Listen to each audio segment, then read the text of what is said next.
was good. Funk you in the city, funk you up in the woods. Funkin' up the neighborhood. Funkin' up the neighborhood. I felt fool cause the funkin' was good. Funk you in the city, funk you up in the woods. Funkin' up the neighborhood. Funkin' up the neighborhood. I felt fool cause the funkin' was good. Funk you in the city, funk you up in the woods. Funkin' up the neighborhood. Funkin' up the neighborhood. I felt cool cause the funkin' was good. Funk you in the city, funk you up in the woods. Funkin' up the neighborhood.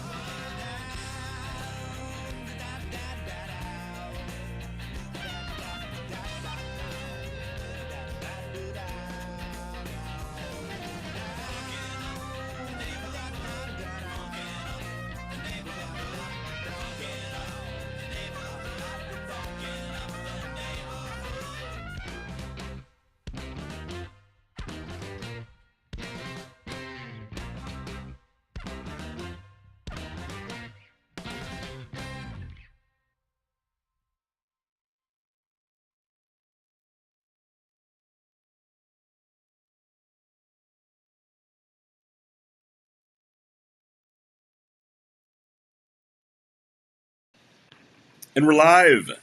And we are back. Welcome to the Underdog Journey. I'm Wes. This guy is David. And I have nothing good for the intro aside from that, which should be enough for you. Wait, I got something over here on the side. It's a prop. Uh-oh. We want to get started with that? No, that's later in the show. David's got his props. I don't think you've had enough to drink yet to bring out that prop. It's good. It's so good, in fact, if you guys watched the very opening of the show as we were on the countdown timer, Wes goes, please put that away. That is making me extremely uncomfortable. Yeah, no, you need the good old social lubricant before we can bring that one out. You need to pour that. By the way, Devin Ross says, good morning. And Devin, if it's morning where you are, you're having a pretty exciting time. Shelley Webb says, good morning, Devin. I always say good morning. Always. Do you? And people go, it's always morning somewhere. Good morning. And I say, if you say good morning, you always have a shot to have a good day, right? I mean, so if you think of it as morning all the time, I mean, you might have had a shitty this hour or that hour, but if you say good morning, you start all over, you can go on to have a good day. Well, and that's a fair point. Plus, it's always morning somewhere. Yes. Let's see here. And you're, by the way, David, your camera keeps kind of glitching, so it does. It does that. So I've been traveling so dang much.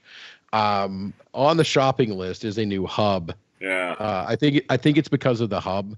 I've got this Satachi whatever thing. It's got HDMI and all the piece parts that go into it, but it takes the charger and the USB cable in because I have a MacBook. So a MacBook, Apple only wants to put the good stuff on the MacBook and puts USB-C on it, and so it is a USB Type A, so it doesn't just plug in. So I have to have a thing there to adapt to it. But I think I'm gonna get a new dock, and I'm gonna go ahead and upgrade the cable and go USB-C to USB-C for the camera. Nice. So hopefully that's done.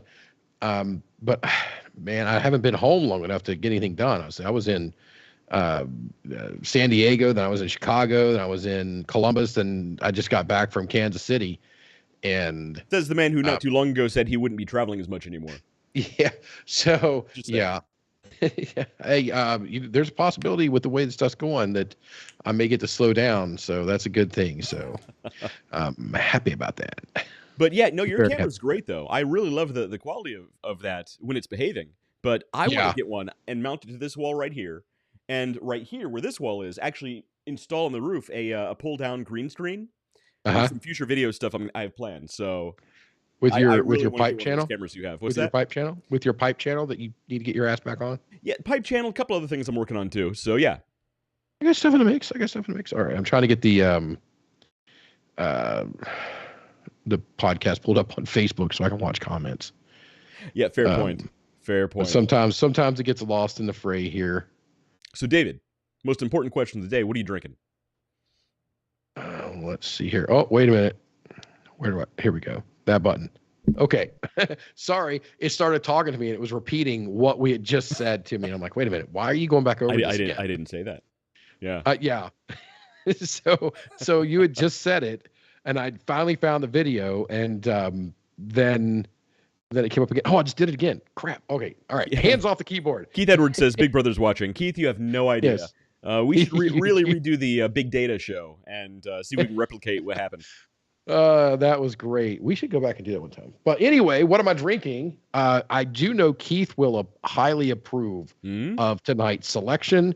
It is Baker's 107. Nice. The 7-year-old, 107 proof, single barrel Baker's bourbon whiskey. So this one is 7 years and 5 months. You've been going for the higher proof stuff lately. Yeah, I still haven't cracked the Booker's, which is right behind me there, but soon. That Booker's is it's good, by the way. The Booker's is really good. I'll tell you, probably one of the best ones I've come across so far is to displace my current favorite bourbon has to be Horse Soldier, the stupid high proof one. Is it 123? It's the one that it's one that you've got. It's like 67.5% alcohol by volume. I mean, it's 123. Oh, yeah, 123. Yeah, yeah. That's in the that's in my Jeep. Yeah, that's where it belongs. Open bottle in the Jeep. It belongs in my vehicle. That's where it goes. Yeah, so it's that stuff is so good, and it never fails. For everybody out there, bourbon is every time. Smooth. Bourbon is smooth. Good bourbon. It is made in oak barrels, so it's going to be oaky. When describing a bourbon, do not use the word smooth or oaky. Ooh, that's smooth and oaky. Especially in my presence, because we will laugh at you. We will laugh at you. You know, I don't like my bourbon oaky. I prefer mine to be what's another tree? Mapley. Could think of another tree. I got to buy some maple. A little pine. That's what I'm going to use. Nice in my bourbon. Little pine. I think you've mixed up pine. You've mixed up bourbon with gin. Actually, gin has that nice pine needle flavor. It's a hipster drink, but I like a gin. I do too. But every time I get gin, and I'm like, "Come on, guys, let's do some gin." Everybody's like, "I ain't ever touching that stuff again," because gin has done them in. Yeah. Well, so gin is one of those you're not supposed to overdo. So gin is like Jägermeister. It's technically a digestive. Yes, I love Jaeger. Yeah, I love Jaeger too. You got to sip it. You can't get drunk on it. People drink it the wrong way. It's not a frat boy drink. Yeah. No, it's an old guy. It's an old fuddle dud drink. I'm an old fuddle dud. Look at the gray and the beard. Jiminy Christmas. I am old. I want to bitch about the kids on my lawn and go to bed early. Yeah, before the show, you were literally talking about going to the grocery store and seeing how expensive things are going, effing young people. Yeah. Not exactly the words I use, but we'll go with that. But it was pretty close. We'll go with that. So, what are you drinking over there? You're still working your way through the beer Christmas list, the BrewDog Advent Calendar. So, right now I'm having something called Clockwork. It's a tangerine IPA, really good. So here's something cool. When you stay at the BrewDog Hotel, which I highly recommend, by the way, in the morning they make you something called a beer mosa. It's a mimosa made with beer instead of champagne, and the beer they use is the Clockwork Tangerine. Dude, it's so good. Yeah, I could drink that all day long.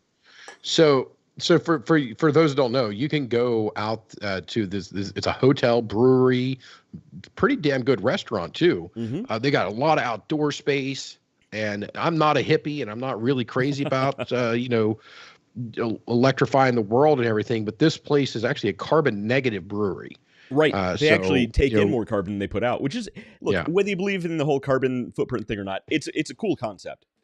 It's a cool concept. It's something they believe in, and they're putting their money where their mouth is, which not a lot I highly approve. Yeah. If you want to be a part of something and you want to be part of it, that's great. But put your money there. Don't put my money there. But it's really cool. But they also have like freaking beer taps in the shower. Yeah, they got the shower beers. And that just each room has a mini fridge built into the wall, so it's stocked full of stuff in there. And every room also has a tap. Not just in the bathroom, but like in the main, like next to the TV in the sleeping area. So I have a couple of weird stories. My main issue, though, weird hotel stories by West Carnahan. This is give me that kind of show. Nice. but so here's one of the problem. The kegerator that was keeping the beer cold all night, every once in a while it would kick on, and it was really loud. So like at 3 a.m. for no reason you hear this.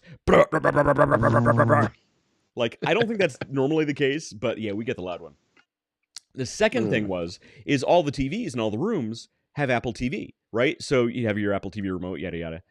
I think the room next to us, their TV remote was on the same frequency as ours, because periodically our TV would turn on and it would flip channels, and it kept landing on HBO to watch Bohemian Rhapsody. And we were like, it's not a bad movie. It's a good movie. It was fine. But eventually we wanted to go to bed, so we turned it off. We went to bed.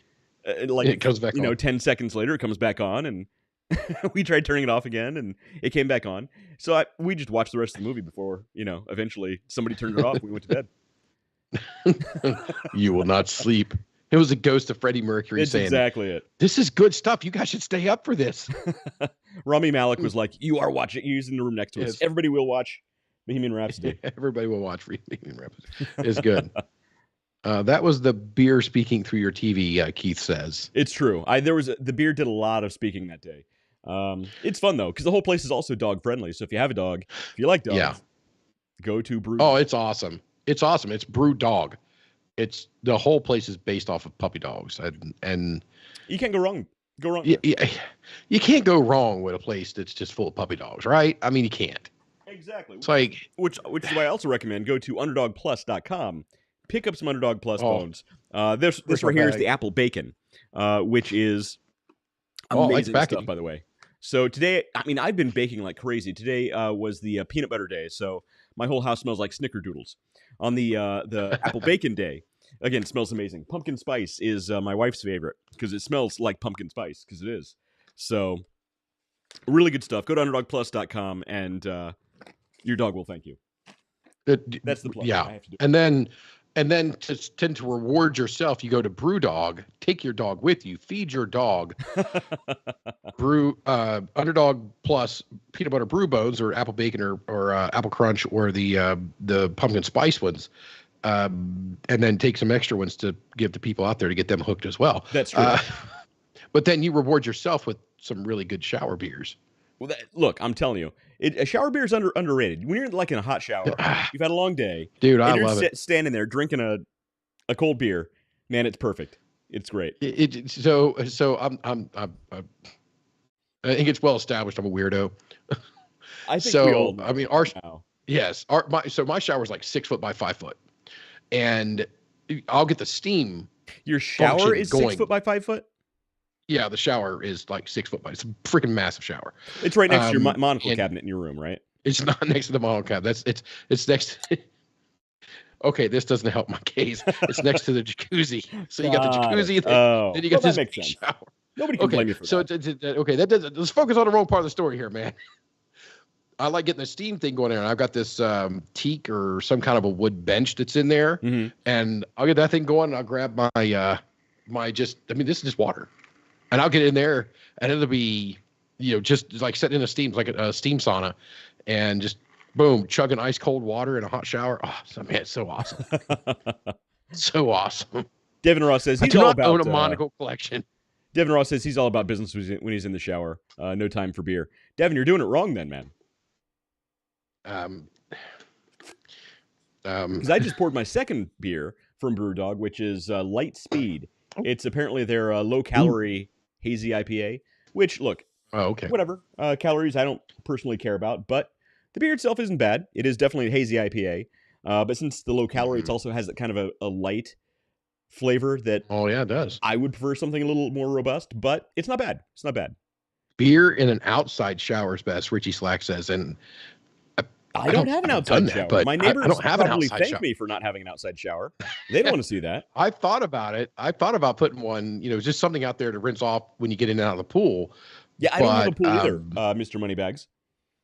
It was here when I got here. It came with a house. But go ahead, keep going. Now I'm thinking outside, just sitting in an outside shower or something like that. And I'm not standing in the rain. He said, Keith, great. Keith's like, dude, you guys are shocked by a fucking outdoor shower. Just stand in the rain. That's my version of that's my version of an outside shower. Standing in the rain by myself, drinking a beer. The neighbors would have questions. Occam's razor came to play on that one. It's the simplest solution. Just stand in the rain and drink a beer. Richie said he just built one last summer. Yeah, nice. That sounds awesome. So is it fully plumbed with with hot and cold? I mean, you have to, right? That's. I mean, yeah. I don't know. Oh, we first moved in here. They had the because everything comes with that skull protection on it now, and they had it set. Whoever lived here before were they were hippies, and they had that thing set low, where it barely got. I mean, it was barely above. It was barely above lukewarm. Right. Is what the shower would get you. I took that thing apart and was like, I want this on bubbling skin setting. Right. That was one of the first things I fixed when we moved here. Is I need full. I don't want water coming out of the faucet. I want steam blasting out. So that's I love it. Nikki hates the steam setting on it, but I love it. So sometimes what I'll do is I'll set it on the blast. It's got a really heavy blast setting on it, and then I'll face it over to the door. So what we do is we just open the door up and we smack the lever, and it turns the water on, and then you do whatever you do, and then you get in the shower. And so I'll leave that thing set propped and just it aims right at her. So she'll reach there, smack that thing, and just get blasted. And it's up on the second floor, about as far away from the freaking hot water heater as you can get it in this house. Mm-hmm. So far away, I thought about putting another water heater just to serve that up there, and do a recirculator on it so that it can recycle the water.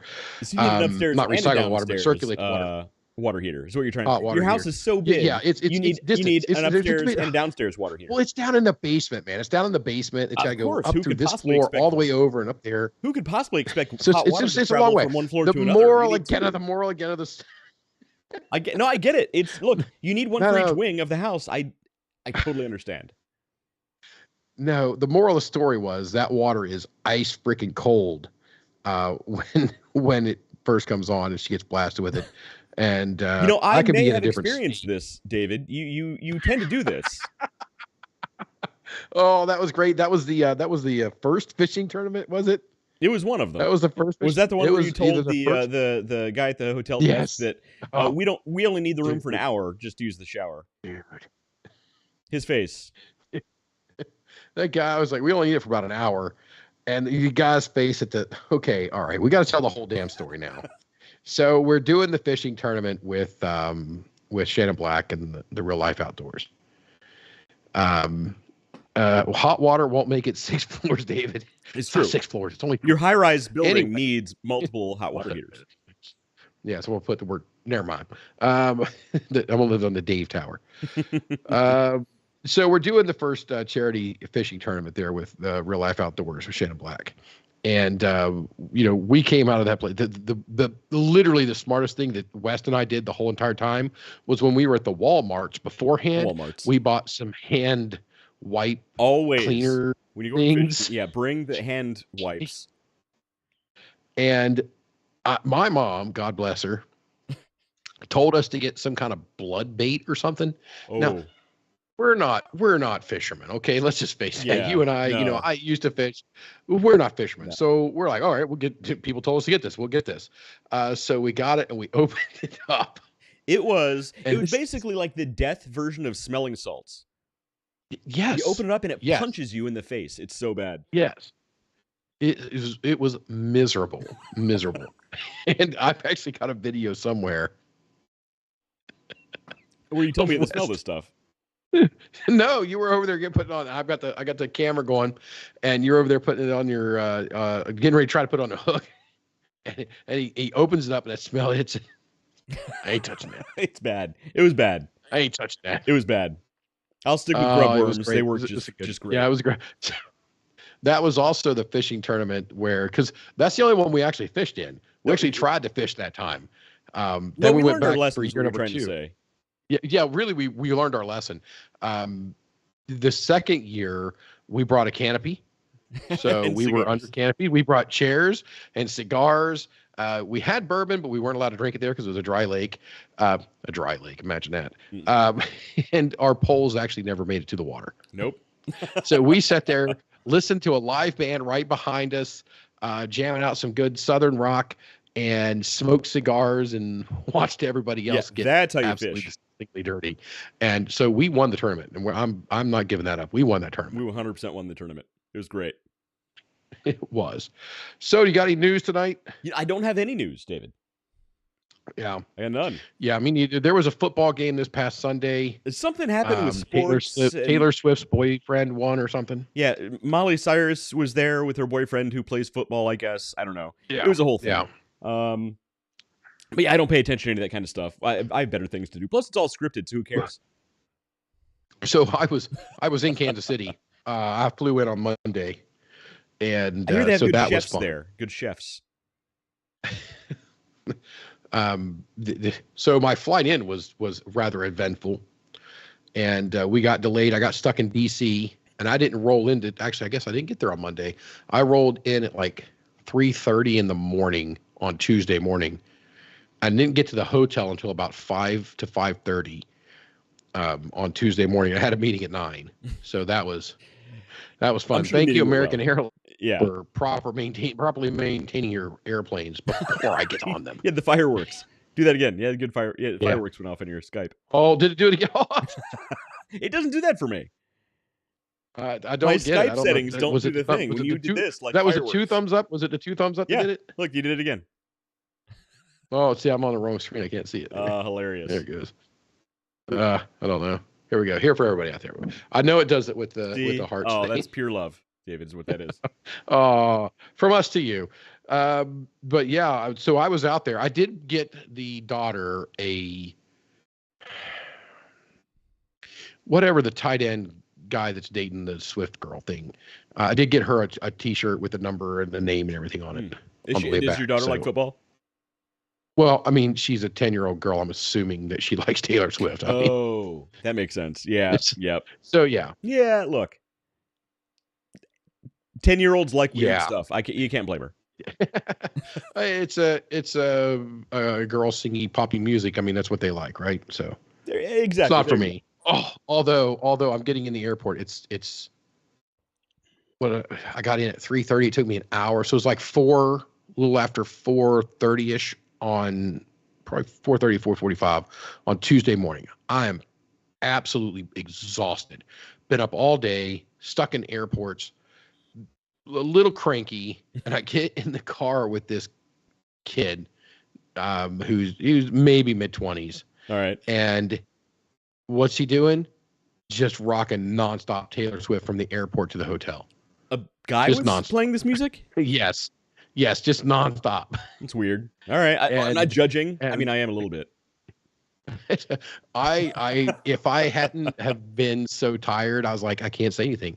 If I say anything as tired and cranky as I am, it's not going to come out right. It's going to be bad. And he's probably going to stop and throw me out. And it took me about 40 minutes. Well, not really 40 minutes, but 20 minutes, 25 minutes to get an Uber. That took another 10 to 15 minutes to get there. So I had to fight to get this Uber. Yeah. At ass o'clock in the morning in Kansas City.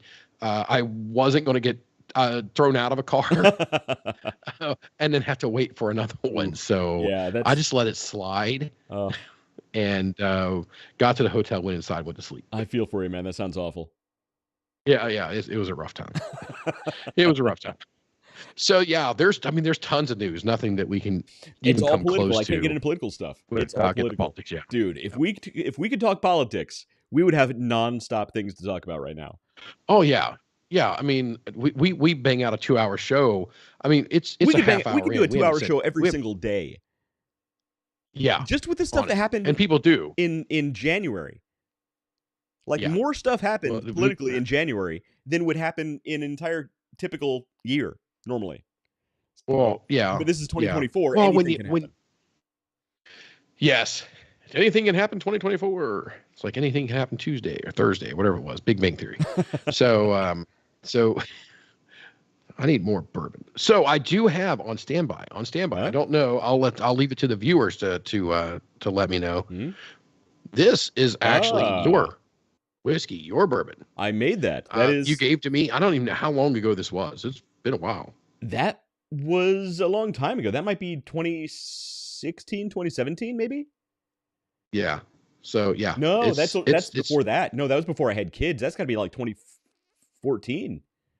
Okay. Yeah. I mean, it's. I know it's been a while. So it means the age of the bourbon isn't how after it's been put in the glass container. It's beforehand. Right. But it's been in this for nearly a decade. Right. So exactly. That's about 10 years old. So I'm just concerned. I mean, do I want to drink it? I've had it this damn long. Now it's more of a keepsake than it is something. Hey, I should have drunk that. Drank. Well, look, I'll tell you what. I actually have a jar of that stuff. If we should break it out next time we go to the cigar lounge, you can save that. Okay. We'll just bring the jar, and look, if it's garbage, we don't have to drink it. So while I agree with most of you guys that our occasional backroom guest there that sits in the background doesn't really add a lot to our show, the night that he drank West bourbon and thought funny. He went bald. He literally thought he was losing his hair. He thought he didn't have hair. Yeah, it was weird. That was some valuable content. Is that moonshine? It's pretty strong. So it's basically moonshine that I aged. Yeah, in White Dog whiskey barrel. And I gave a jar to my father-in-law. Actually, no, the moonshine. So some of it I turned into whiskey in a barrel. So not really whiskey, but you know what I mean. And some of it I turned into like super strong limoncello. So I gave him a jar of limoncello, and he poured it's full moonshine strength. I mean, it was like easily 150 proof. It was nuts, man. I mean, yeah, it's like 151 with a little bit of sugar in it. It was jet fuel, and he poured the whole jar into a big glass with some ice cubes and drank it in one sitting. He went to bed early that night, but he actually told me before he went to bed, Dad, next time you should make it stronger. My in-laws can drink, man. Yeah. I haven't met him yet, but I say we make this happen. Yeah. So, next time you come into town and you don't have to do anything the next day, let me know, and I'll bring a jar of that to the cigar lounge. Yeah, we'll be in next week. We'll be doing the show live from Hofbrau on Thursday of next week, but you're only staying plan on night, hightailing it. Yeah, I'm trying to get out as fast as possible and get back here to New York, and because we got a quick dusting of snow today. Yeah, there's probably 4.5, 5 inches of snow out there, not much. Well, one of these weeks you need to plan a few days out here, and one of the days we have planned to do some other stuff, and one day we'll go to the cigar lounge and drink some moonshine while we're smoking cigars. Yeah, that's gonna be great. We got to make sure we bring enough for the other guys down there, though, because a couple of those guys will really get down on that on the moonshine. Get them a little clattered and see what happens. Maybe they'll give us a free cigar. Richie Slack says 5 inches of dusting. 5-inch dusting. It might be 6. I don't know. That's a New York dusting. That's a dusting. I mean, there's not much. I mean, the guy who comes and plows my. The guy who comes in and plows my driveway, he hasn't even been here so yet. Other so people I don't even know if he. It's a hard life you have there, David. I feel bad. I ain't plowing it. I got a freaking driveway that's like 3 cars wide and turns, and I live on a corner lot. That's a lot of driveway. I'm not doing that. Free cigars. There's such a thing. Keith, there's always free cigars when there's David around. In case you haven't learned that, he buys these things by the box and just gives them away. Wait a minute. No traceable snow here. Where the hell do you live? You in like Texas or something? No, Texas got snow. Well, no traceable snow here. So Texas will actually get a dusting, and they'll call it a blizzard and shut down the whole city. So I've seen it happen. Yeah, well, I mean, they don't have. That really is the difference. Like even Columbus gets snow, but that's what they do up here.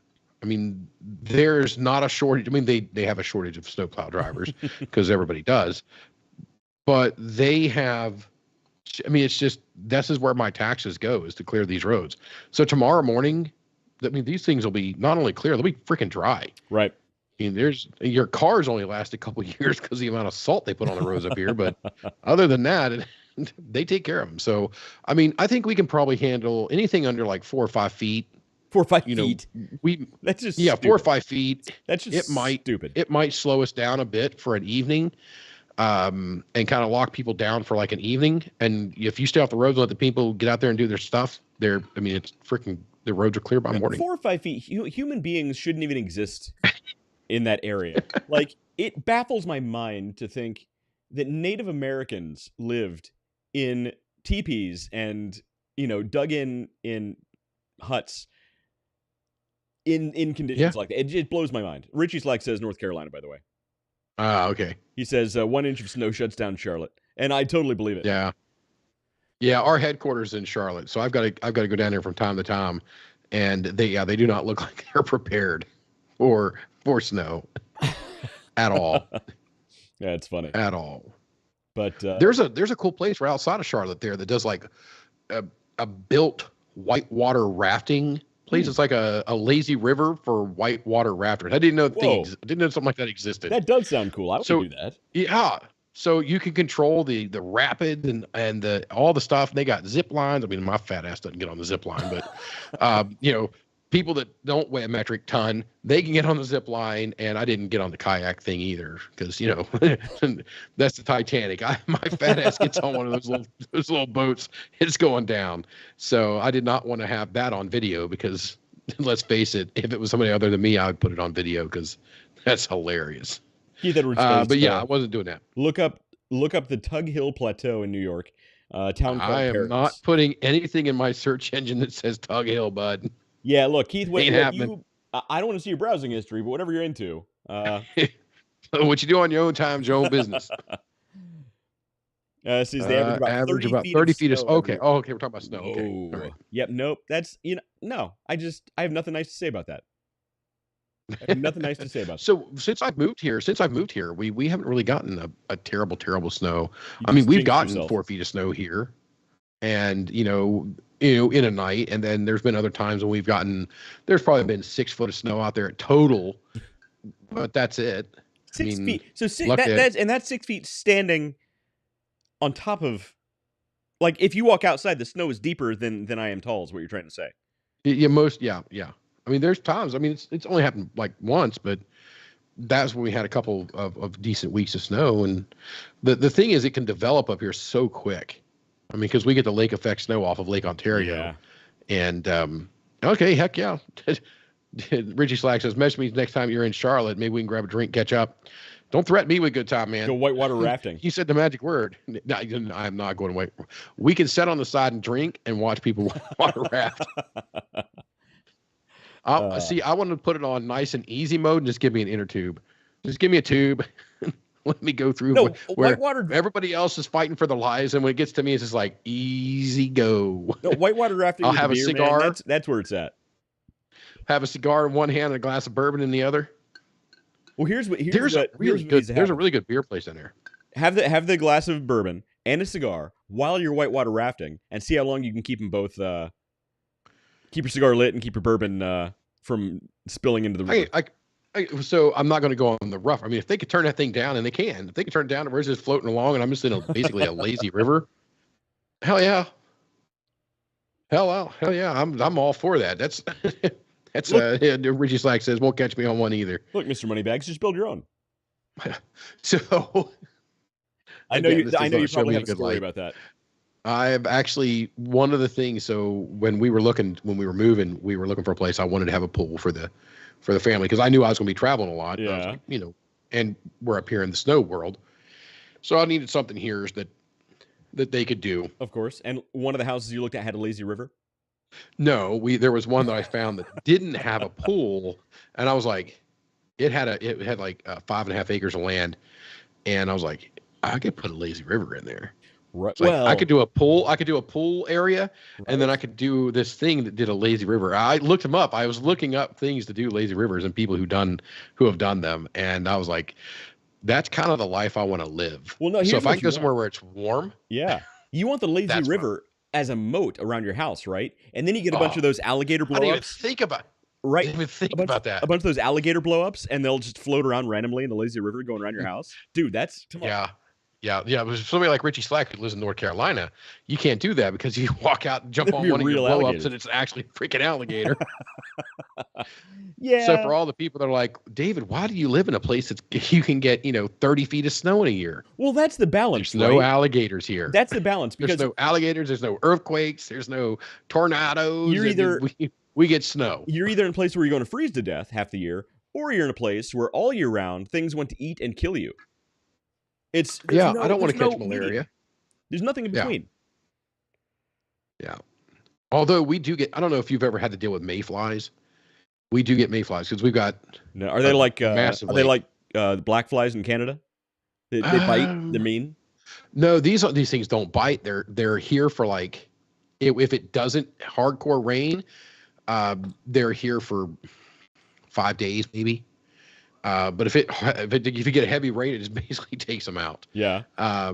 They are literally the honey nut Cheerio type thing, if you get what I'm saying. And this place it's bad. Especially, I mean, I live right on the other side of the road. Here's a place called Lake Oneida, and it's the largest lake that's fully inside of New York. It's 20 miles from one side of it to the other. It's a big lake. It's basically an inland sea. That's what you're trying to say. Yeah. So when you're standing on, like, if you're standing on one of the ends and looking across, you can't see the other side of it. Yeah. And it's a breeding ground for these effing flies. That sounds awesome. So in certain times, wait a minute, Keith, come on, man. Yeah, I made the mistake of putting that on the screen already. So Keith, thanks. I guess since John Callender couldn't be here, Keith is making up for it.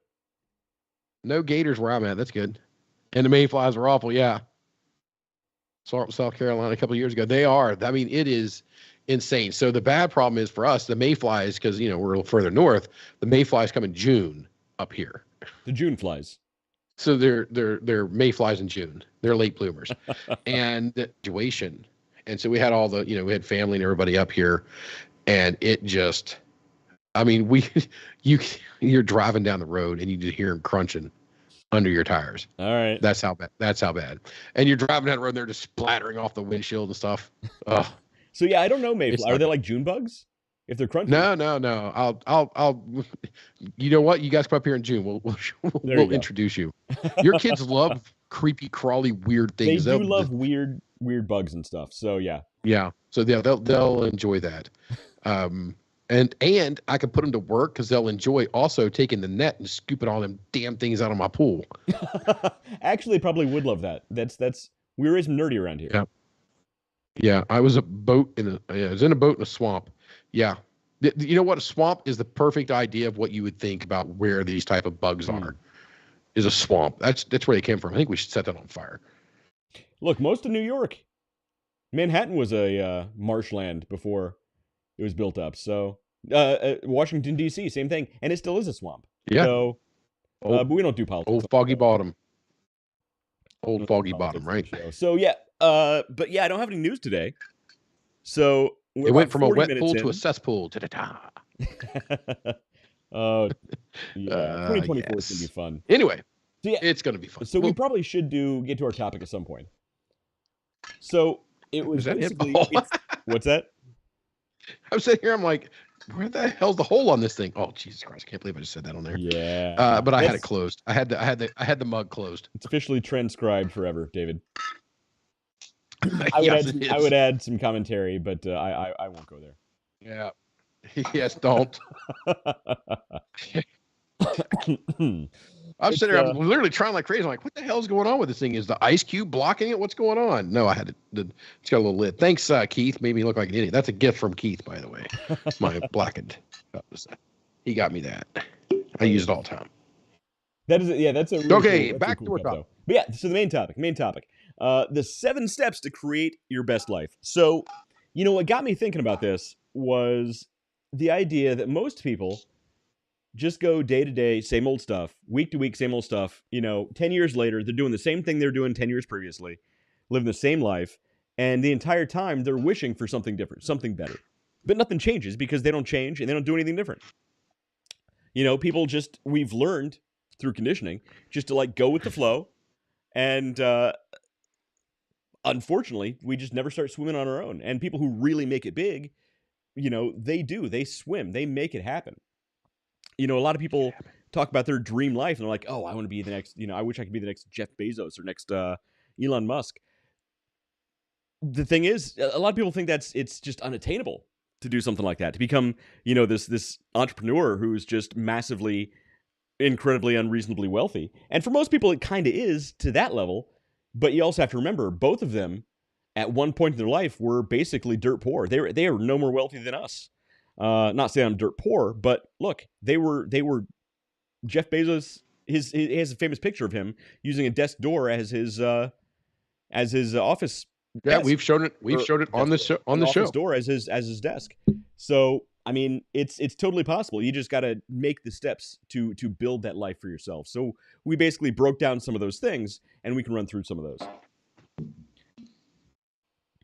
Sorry, I just dropped the lid to my water bottle. You're having some problems over there. But you do have to hydrate. Dude, 107 is no joke, man. You gotta hydrate. Exactly. I made the mistake when we were at the Cigar Lounge of pouring a pretty hefty drink of that 123 we were drinking. The horse soldier, yeah. When you poured that, I was like, damn. Yeah, I was thinking Wes came to drink tonight. I was thinking of normal bourbon when I poured that. So, yeah, it was a thing. Even for a normal bourbon, that was a big pour for you. And it was like, it's like super bourbon. And that was after having a couple beers at the Hofbrauhaus. Yeah. Jamie, Christmas. I drank so much beer last week. I didn't remember what week it was. It was last week. I drank so much beer. Good problem to have, though. Good problem to have. The liver disagrees. The liver disagree with you. Shut up. So, all right. Go home and be drunk. Yeah, shut up, liver. You're fine. Okay, so we've got the 7 steps tonight, right? All right. So, yeah, the 7 steps to create your best life. And, originally this was talking about the 7 steps to build your best life within a year. But you know what? It's all a process. You shouldn't limit yourself to a year. I mean, it's great when you're road mapping to set these goals and these deadlines. But really, you also have to focus on what the steps actually are, right? Because, a lot of people talk about, building muscle or losing weight or doing this or doing that. And it becomes a lifestyle thing, right? When you build the lifestyle. We were just talking about that before the show. Exactly. So it's a lifestyle thing to make major changes. And you need to build it into a lifestyle. And having these deadlines helps, but you also need to have a deep understanding of what these steps are and how to build them into your life, right? So the first one is built around that, which is do a life audit. And it sounds boring, but it really is helpful in a lot of ways, right? You essentially need to I broke it down in eight steps, 8 points you should really look at in your own life. And each one of these could be its own show. I mean, as far as road mapping, how to build these out. But okay, just before you get to say it, I want to say it. You could actually take these 8 steps, create a program, and then sell it. Yes, you absolutely could. And sell it as a life coach. Dude, for those dumb online courses you see ads for everywhere on social media. Yeah, I guarantee you could easily take each one of these into ChatGPT, have it write it into a course for you, build it, sell it. I mean, and that's what these people do. Buddy, subscriptions all day long. David, I think we need to start doing this. Why not, man? No, gee, but at Christmas, do you? We could be online scam. If you and I put our skills together and became online scammers, dude, we would be driving Ty Lopez's Lamborghinis all over town, man. I don't even know what that is. What's a Ty Lopez? He's an online scammer. That's all it is. Oh, okay, all right. So no, I was just during my audit, I thought about how much stuff we've got going on. We got a few things. We got a few irons in the fire. And I said, you know what? Nah, we're good. We don't need another. We're good. We don't need any more. We don't need any more things right now. Only let us get trying something to do things legitimately. Like if we actually tried to rip people off, dude, imagine how much money we would have. We could have a class on teaching how to rip people off. Dude, we'd be so good at that. Neither one of us will ever be employable again. Dumb ethics. We're gonna walk in and like, what do you think about business ethics? And we're gonna be like, oh, well, I mean, you need to work above board and blah blah blah. We're gonna spell, and then they're gonna play this clip. Right. Well, they'll be like, so what do you think about business ethics? And then we could pitch them our course on Bethics. And Bethics. Right. Well, trademark the term Bethics, of course. And every time somebody says it, we get a nickel. That's right. Spider-Man. All right. So we broke this down into the life audit down into 8 essential steps you need to look at. And, first and number 1 should always be your health, right? Because if your health isn't there, what else do you have?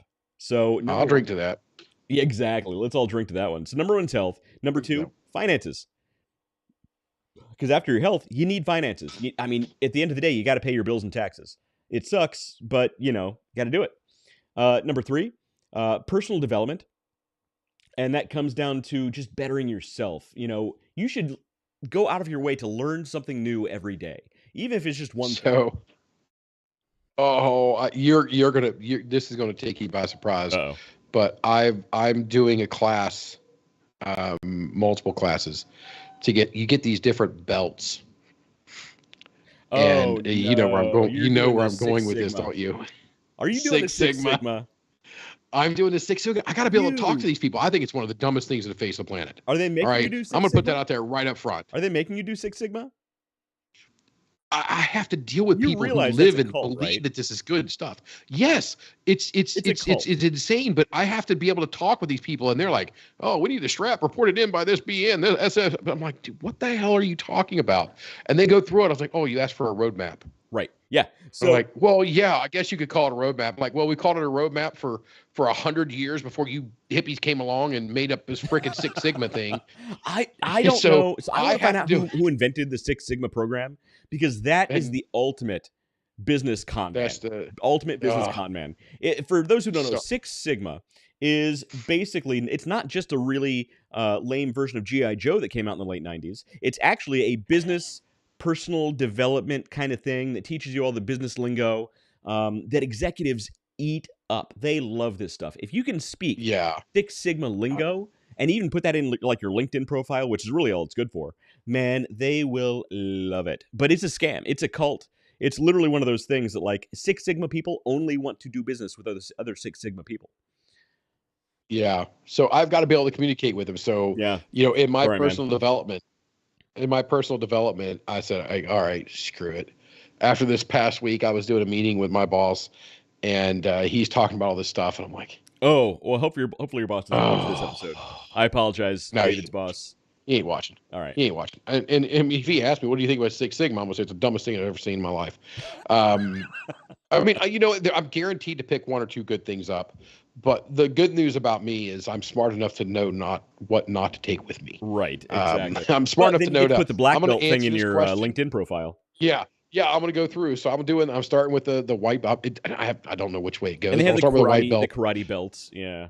Yeah. So I got to do the Six Sigma thing, and I'm so excited. You sound excited. I'm so honored. That counts as personal development. So that's gonna be my personal development. But is my Six Sigma. So here are the 8 points of the life audit. So we're gonna try and go through some of these because as usual my agenda is a lot longer than it should be. So start health, finances, personal development. Personal development then leads into career. You need to do an audit of where your career is versus where you want it to be. Relationships. You need to really break this down. Self-care after that. So that goes beyond health, but like how you are doing. Every once in a while, you just have to stop and think about, how am I doing? Because you don't really know when you're going about the day-to-day nitty-gritty of stuff. Next is home, your home life. You need to actually look at how your home life is. Because again, just like our personal well-being, a lot of times we don't realize maybe our home life is falling apart. We don't even know it. After that is free time. Because I love free time. And I separated free time away from self-care and home life because, and it's the last on the list because it's kind of the least important of all of these 8. But at the same time, you need your free time, man. You need that downtime to just completely unwind. Yeah. And you got to be able to disconnect. And in modern life, that's hard to do. And that means putting down your phone. That means putting down the video game controller. That means putting down, not looking at the internet for like a minute. A book. And just, look, even reading a book is great.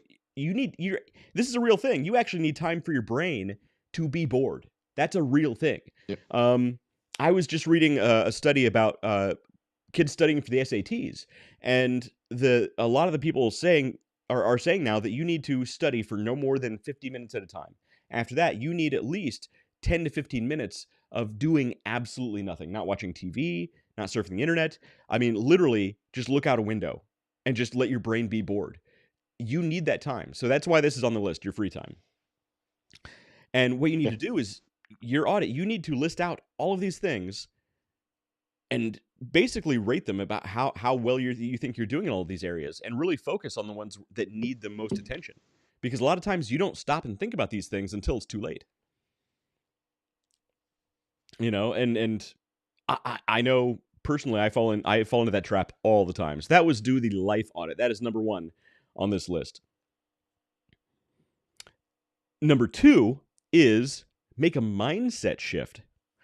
And, what that comes down to is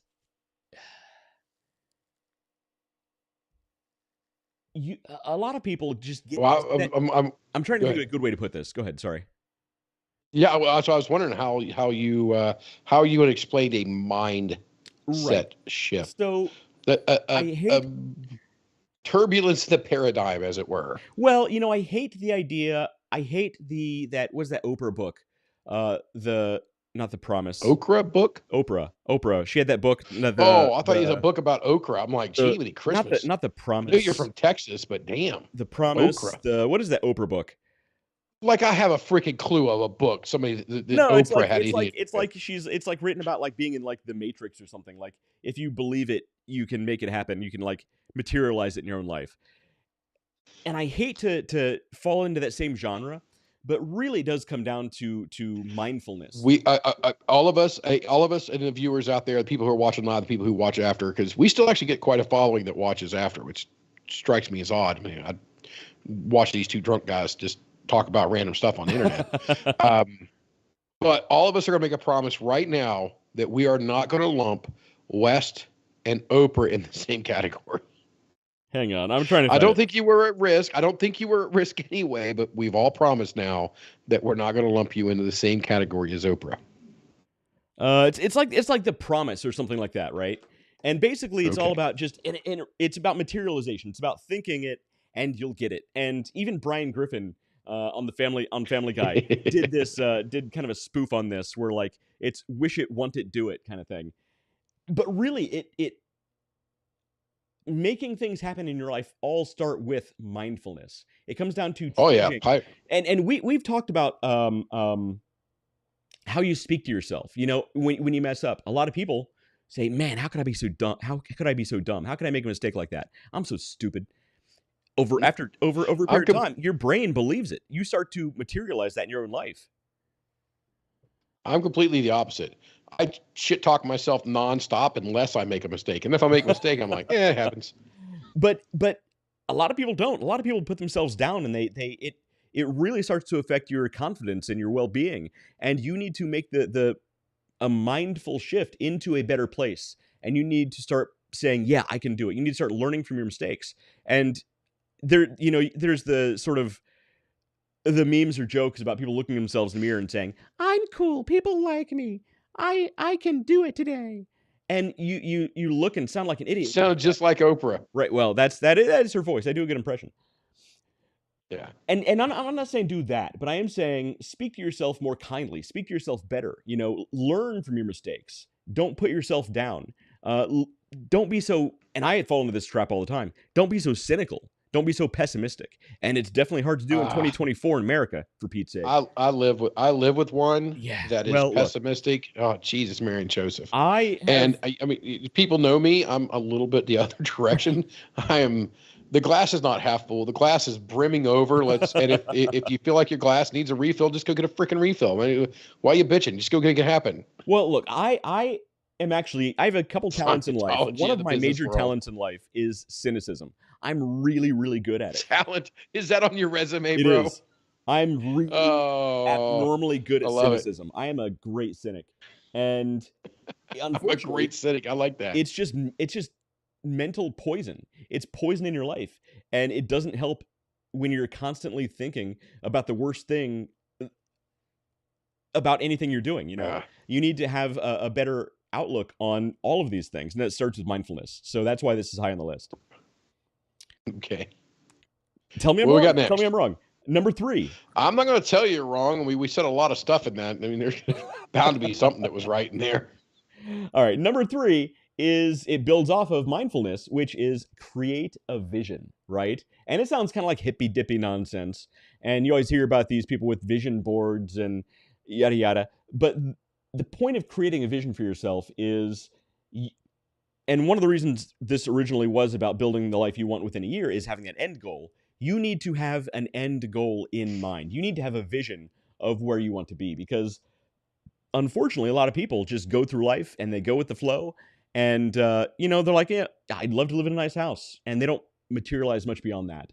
They don't visualize much more beyond that. I'd love to have a great job, or I'd love to have, you know, this or that. And they don't really set defined high-end goals. And you need to look for those high-reach goals and actually visualize those. So creating a vision is more than just, you know, putting a picture of a hot chick on a vision board. Like, you need to actually have defined vision for hot chicks, for where you want your life to be. And that could be a specific job at a specific company. That could be a specific house. That could be a specific car, that one day, this is when you reach that point, because you need that goal to reach for. Otherwise, you're never gonna reach that level, right? Does that make sense? Yeah. Yes. And, you know, one of the things that, not that people need my way of thinking, but it's, you know, when you set your mind to something and say, hey, this is what I want. And I have, Jesus, Mary and Joseph, I've got 50 things that are going on at any given moment. Mm-hmm. But usually I prioritize them very, you know, the things that have to get done. And then there's this, I'm going to that goal. And anything that's not taking me in that direction is a distraction, and it doesn't deserve my time.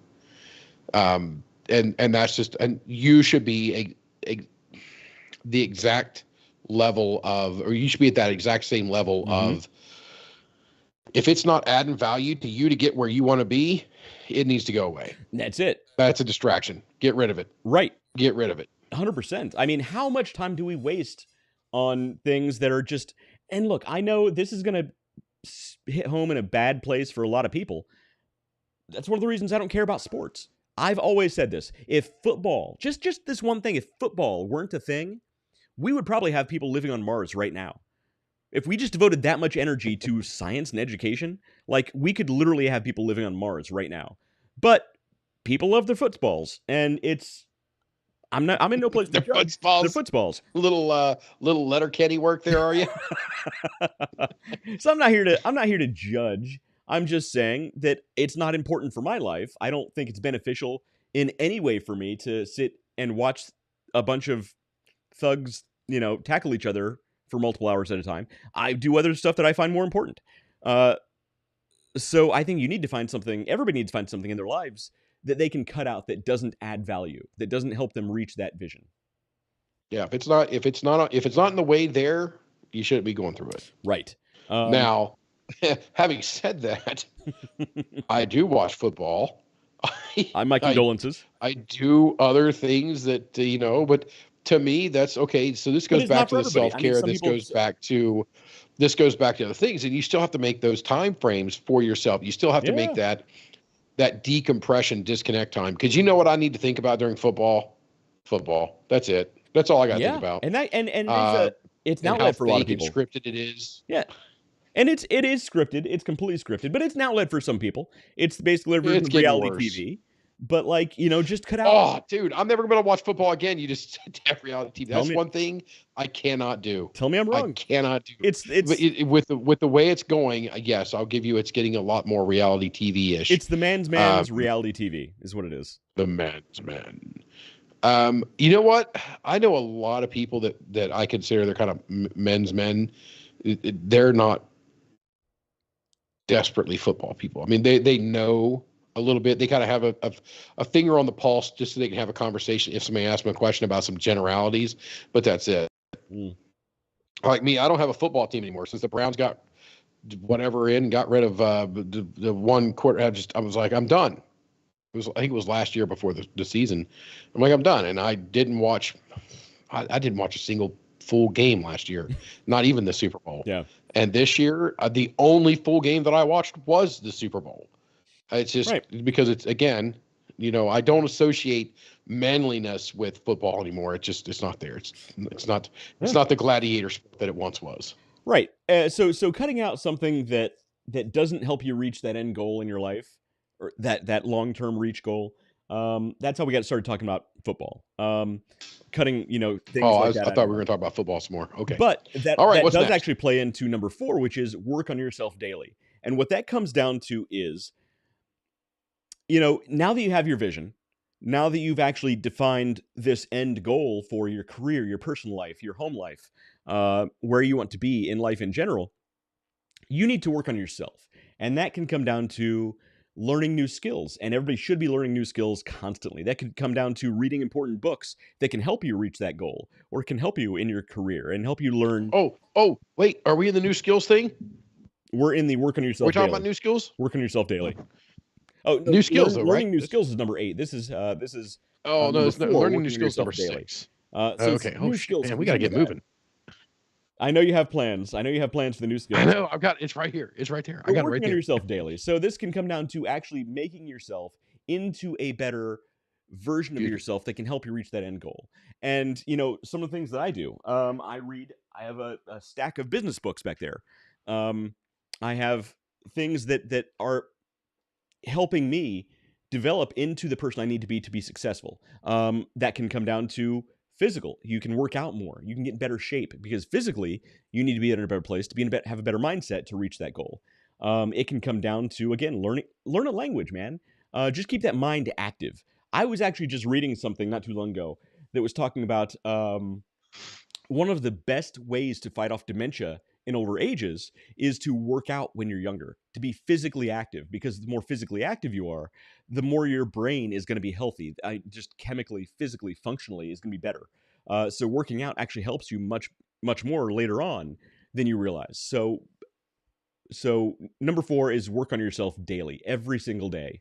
You should be learning something new, developing yourself in some way. If you're just sitting down and watching, a sport all day, or doom scrolling for no reason on Instagram, just take an hour, man. Take an hour and just do something to better yourself, and you will notice a difference over time. So, what are you reading right now? What's your book right now? My book right now. This is a reread for me. Mine's upstairs. Mine's upstairs. I don't have it down here. This is a reread for me, and it's going to strike home because I'm actually I love a reread. Drinking a Brewdog, which is Business for Punks. Business for Punks by James Watt. Yeah, James Watt. Yeah, I'm reading that now right now. This talks about the rise of Brewdog and how they built, within just a couple of years, built their business from brewing their beer in a garage to being a multi-million-dollar company. And it's pretty amazing. It's pretty cool. I recommend the book. And I actually got this in the Brewdog Hotel. This is actually in the hotel room, and they'll let me keep it. So I appreciate that. Okay, that's nice. It's nice. Did you get him to sign it? No, I did. Well, I know I was in the hotel, and I was, flipping through it when we were just hanging out in the room. And in the morning, I wanted to keep it, so I took it down, and I thought maybe I could buy it when we were checking out. And they were like, "You know what? Just keep it. We won't say anything." I'm like, all right, all right, cool. Okay, then. Yeah, mine is. I think it's called Light in the Cave. I'm reading right now. Yeah, so Plato, very good stuff. Yeah, it's Plato. It's Plato versus Socrates. It's a story of it. It's not necessarily Light in the Cave, but I think it's called Light in the Cave. But it's a story of Plato. It's basically the comparison between Plato and Socrates. Mm-hmm. And then, of course, as soon as you get done with that, you got to move on to Aristotle, right? As you do. I mean, you got Socrates, Plato, Aristotle. That's the path you take. So working on yourself daily. Yeah, philosophy, and that's one of those things. Yeah, philosophy is awesome. Very early versions of Stoicism. Yeah, no, I like it. Yes. So I get the Daily Stoic stuff sent to me and reads. Daily Stoic is good. That's a good outlet. It really is. It really is. And I don't know how I've done it, but I think I've signed up for every damn Stoic thing on the internet. There's a lot. There's a lot of Stoicism stuff on the internet. I bet I get 30 things a day. Yeah. From just this Stoicism group here and that one there and on and on and on and on. And for anybody out there, especially the guys,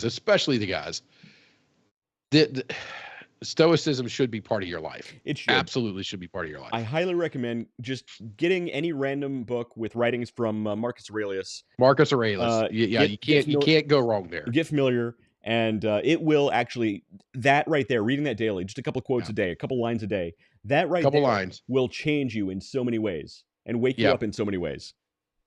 Yep, it will. So, I mean, and that's, like me going into with the Six Sigma thing. I'm going into it, first of all, thinking it's garbage. But B, I'm going into it going, all right, I'm going to get something out of this. I'm going to find something to take out of this, but I'm going to leave a lot behind. Look, number two was make a mindset shift. So shift to the belief that it's not shit, which it is. But shift the idea that, look, no matter how shit it is, there's something good that's going to come out. Yes, I'm going to find something out of it. Right. So, reading and things like that, it's a very good outlet, and there's a lot of great works out there. And if you guys want to, we need to do the Underdog Journey book club. You know what I just said, man? We got a lot of pokers in the fire here. I'm like, hey, the Underdog Journey book club. It's not a bad idea.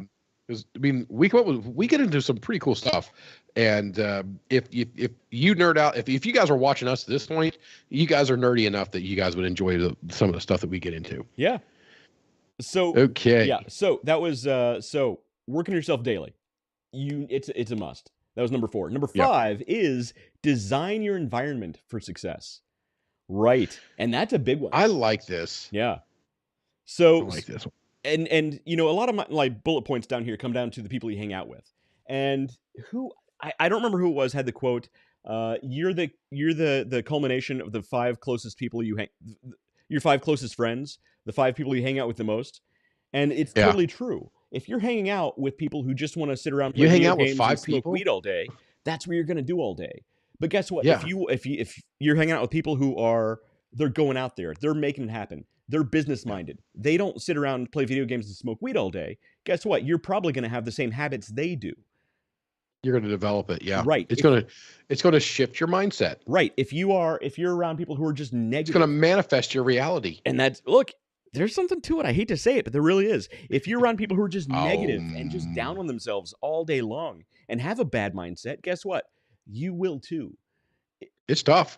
You can't be an island of success in a sea of shit. Or an absolute cynic all the damn time. I know, that's me.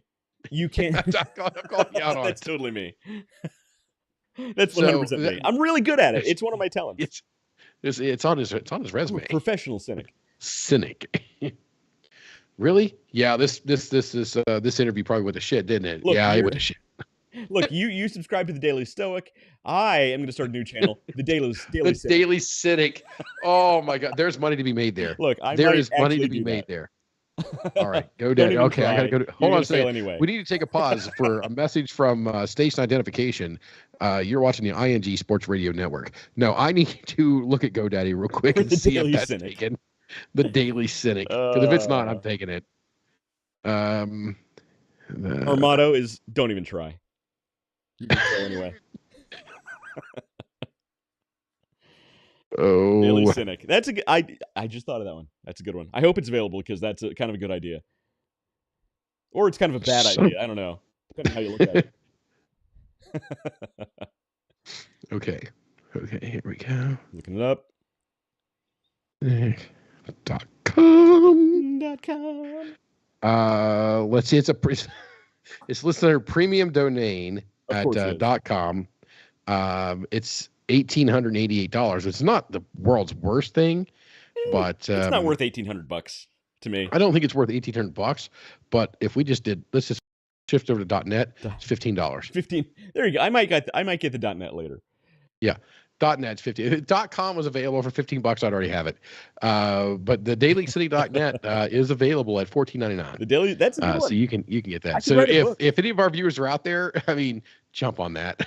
No, don't jump on that. Unless I'm gonna get that. Don't jump on it. I'm gonna. It's like, don't jump on that. Don't listen to Dave. Assholes. All right.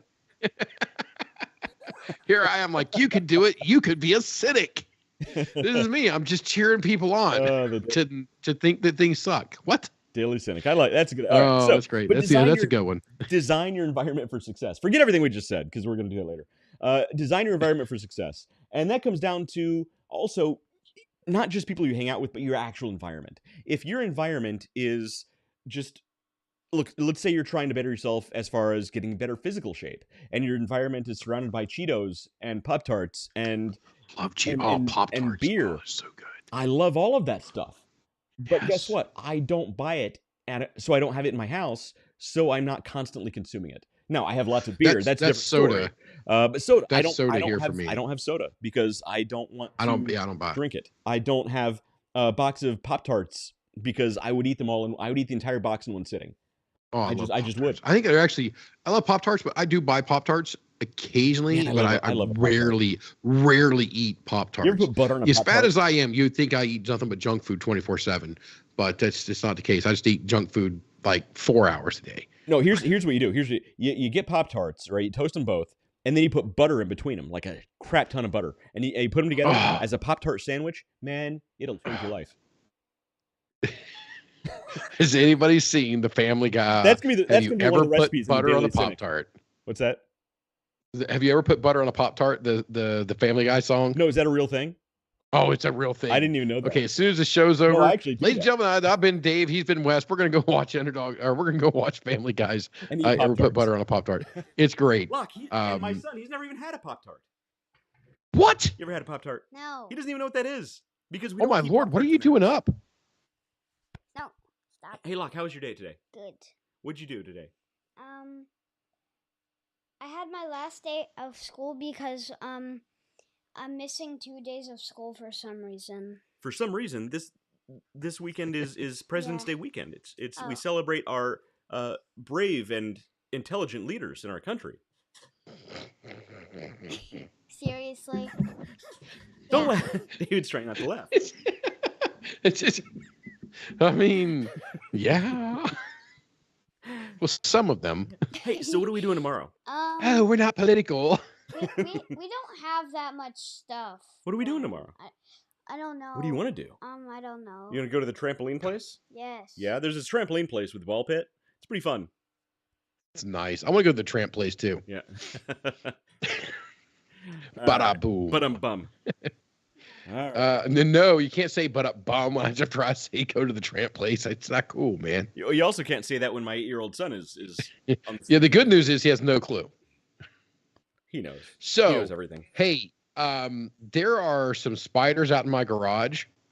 Noah wants to do a decorative wall, so we need Locke to come out here and identify a couple spiders that Noah has brought into the house now. Oh. Well, they're not in the house; they're in the garage. They're in the garage, but Can you go to David's house and identify the species of spiders living in his garage? No. I'll bet you could. All I'm gonna say is spiders. Spider. spider. It's a spider. All right, buddy. Yeah. Hey, go to bed. It's an. What's the demon spider? Is it amblyopidget? Amblipidgets or vinegaroons? Yeah. The vinegar goons. Yeah. Vinegar goons. Yes. Yeah, the vinegar goons. Okay. Devil spiders, demon spiders. Bad cat. All right, buddy. Good night. I'll see you in the morning, kiddo. Good night, Locke. Go upstairs and make a Pop-Tart. I love you, buddy. No. I might buy Pop-Tarts just to get them hooked. They're delicious. We might put butter on them. It's They a whole are. thing. Oh, I'm teaching. they make Pop-Tart bites now too. I know. I'm telling you. I wanted to try them. I bought a box for Noah when he had his knee surgery, and they didn't make it. See, here's what They didn't make it. I didn't get a chance. He they every didn't one of make his it out of the store before they didn't make it up as because he was in the guest room down here because so we didn't have to carry him upstairs. But he was in the guest room over there, and he's like, "Dad, those are the best things in the world." It's like that is the pinnacle of human invention right there. Was the Pop-Tart bite. This is the end, exactly. So This is the end. No, I'm telling you, make a Pop-Tart butter sandwich. It'll change your life. So what kind of Pop-Tart? So for butter, for me, it's the brown sugar cinnamon with some butter on top of it. I mean, I've never thought to put both of them together and just eat it with the butter in between. Yeah. I mean, that's making my cardiologist cringe. But so I like the kind of sweeter ones. The cinnamon are fine. They're fine. I'll eat them. But I like the raspberry ones with the blue icing. I like the cherry one. Ooh, that's a good one too. I do like the cherry. Cherry ones are probably my favorite of all of them just to eat. But if I'm gonna put butter on it, I want the brown sugar cinnamon, man. Oh, all right. And this all comes down good. to designing your environment for success. Don't keep all these Pop-Tarts around your house. Yeah. And this is why I don't buy them, because I'll eat them all and then I won't be in the same physical condition as I would like to be. So it's we're talking about our physical areas too. Yeah. My surroundings, if you go into, another person's office, you get some people that can have a lot of clutter and they don't mind. They know exactly where everything is. They get into it. My brain doesn't work like that. I need to have at least reasonably organized surroundings for me to function at maximum level. So when you walk into my office, you look at my office and go, holy crap. I mean, everything is exactly where it belongs. Mm-hmm. at almost all times. I have a little table. I got this little table. I use this table here, and I have another table I take over there when I'm doing certain work, and I spread the stuff out, and it's all organized. I keep everything as neat as I possibly can to keep my environment in a manner that doesn't take away from my productivity. I'm not stressed about my environment so that it allows me to execute whatever task it is that I'm on. Right. And you've seen my work area, and my brain obviously doesn't work that way. I don't mind the clutter. My place is cluttered, but everything has its place, right? Yeah. So it is organized just in the way that my brain is organized. Yeah, exactly. It matters about you. It matters far more about you than, hey, all of this is subjective. Yeah. Well, I mean, let's take a look downstairs. Like downstairs, I've got the Peloton treadmill, I've got the Peloton bike, and I've got a little exercise mat thing, and then I've got the weight bench and the squat bar, all the stuff that's downstairs. If I go downstairs now, also there's a rug down there, and my daughter plays and gets stuff out and makes just god awful mess, and she's got her gymnastics bar and the mats and all the stuff. And then there's this thing that's secured that's got a climbing rope and some other things to goof off on. Those are cool down there. And it's they get down there, they make a mess. Yeah. So if I go downstairs, and even if I'm just trying to walk on the treadmill, I have to put blinders on. Because I can see the rest of the basement, and I'm just like, I can feel this is not helping me. I'm getting more stress. There's more cortisol being released into my system now because of all this stuff. So it actually delays me going downstairs working out. So that's funny. It does. So that environment matters a whole lot. By the way, I just opened the BrewDog Hellcat. It's their collaboration with Iron Maiden. So very good stuff. Very tasty. It's an IPA, but it's a good one. Yeah. Well, there's another. It wasn't BrewDog. There's another person out there that did a collaboration with Metallica, and everybody who knows me for 3 seconds knows I'm a freaking Metallica fan. A little bit. And unfortunately, it's an IPA as well. They all are. All right. So that was number 5. Design your environment for success. Number 6 is, here's one you've been waiting for: learn new skills and improve upon your existing ones. David, yes. What new skills are you in the process of learning right now? Well, for my personal hobby, am starting to build acoustic guitars. That's pretty awesome, by the way. That's a really cool hobby. I got my wood. If you would like to see my wood, here it is. Nobody wants to see David's wood. This is standing erect right now, so you guys can see my wood upright. And this is the wood. You can hear that when I rub my wood. And we just lost you Facebook. Can hear that. The whole place you just can melted. hear that. It just melted. No, but this is going to be the back of my actually my first acoustic guitar. And oh dear Lord, these longer one here. This is for the sides. So I got 2 of these guys here. Some wood. These are going to be the sides of the guitar. So that is my new skills, new things, and I've been working about 6 to 9 months doing the research, doing all the stuff, and I'm on schedule for where I want to be. Yeah. But it is now time to move off of the planning phase and into the action phase. So over the next couple of months, I'm going to be building my very first guitar, and I am super stoked about it. That is developing awesome. And having that new skill. Because if anybody, I'm not a woodworker at all. I have no history in it whatsoever. I have nailed 2x4s together. That's as close as it's come. That's it. That's so funny. It's going to be interesting. It's going to be interesting. That's a cool hobby, though. So it's a good thing you're actually breaking out of the analysis paralysis and actually getting into doing the work. Yeah. Because it's real easy to just watch YouTube videos on how to do it, and your brain releases the same endorphins of actually achieving something. So mentally, a lot of people just do that. They'll do the research, and their brains are like, okay, I'm satisfied, and they move on and they forget about it. They never actually do the work. So yeah, it's tough. There have been a couple things I've wanted to do in the past that because I wanted to get my pilot's license at one point. And I studied, I looked at it, I looked into it, looked at costs of it. I started getting, and I got so far into the weeds, I was like, all right, well, never did that. Right. And now I'm like, would rather not do that. Although with the amount of flying that I do and the amount of travel that I do, it might not be a bad idea. So if I can take a 7-hour drive over to Columbus and I can turn it into like a 3-hour flight, if I could do that, I might look into it. Yeah. Yeah. So because flying a plane at 3 hours is a big difference than driving a car for 7. And how many of us? I mean, all of us. How many people? How many of these things on our list does like the average person have? Because everybody has them.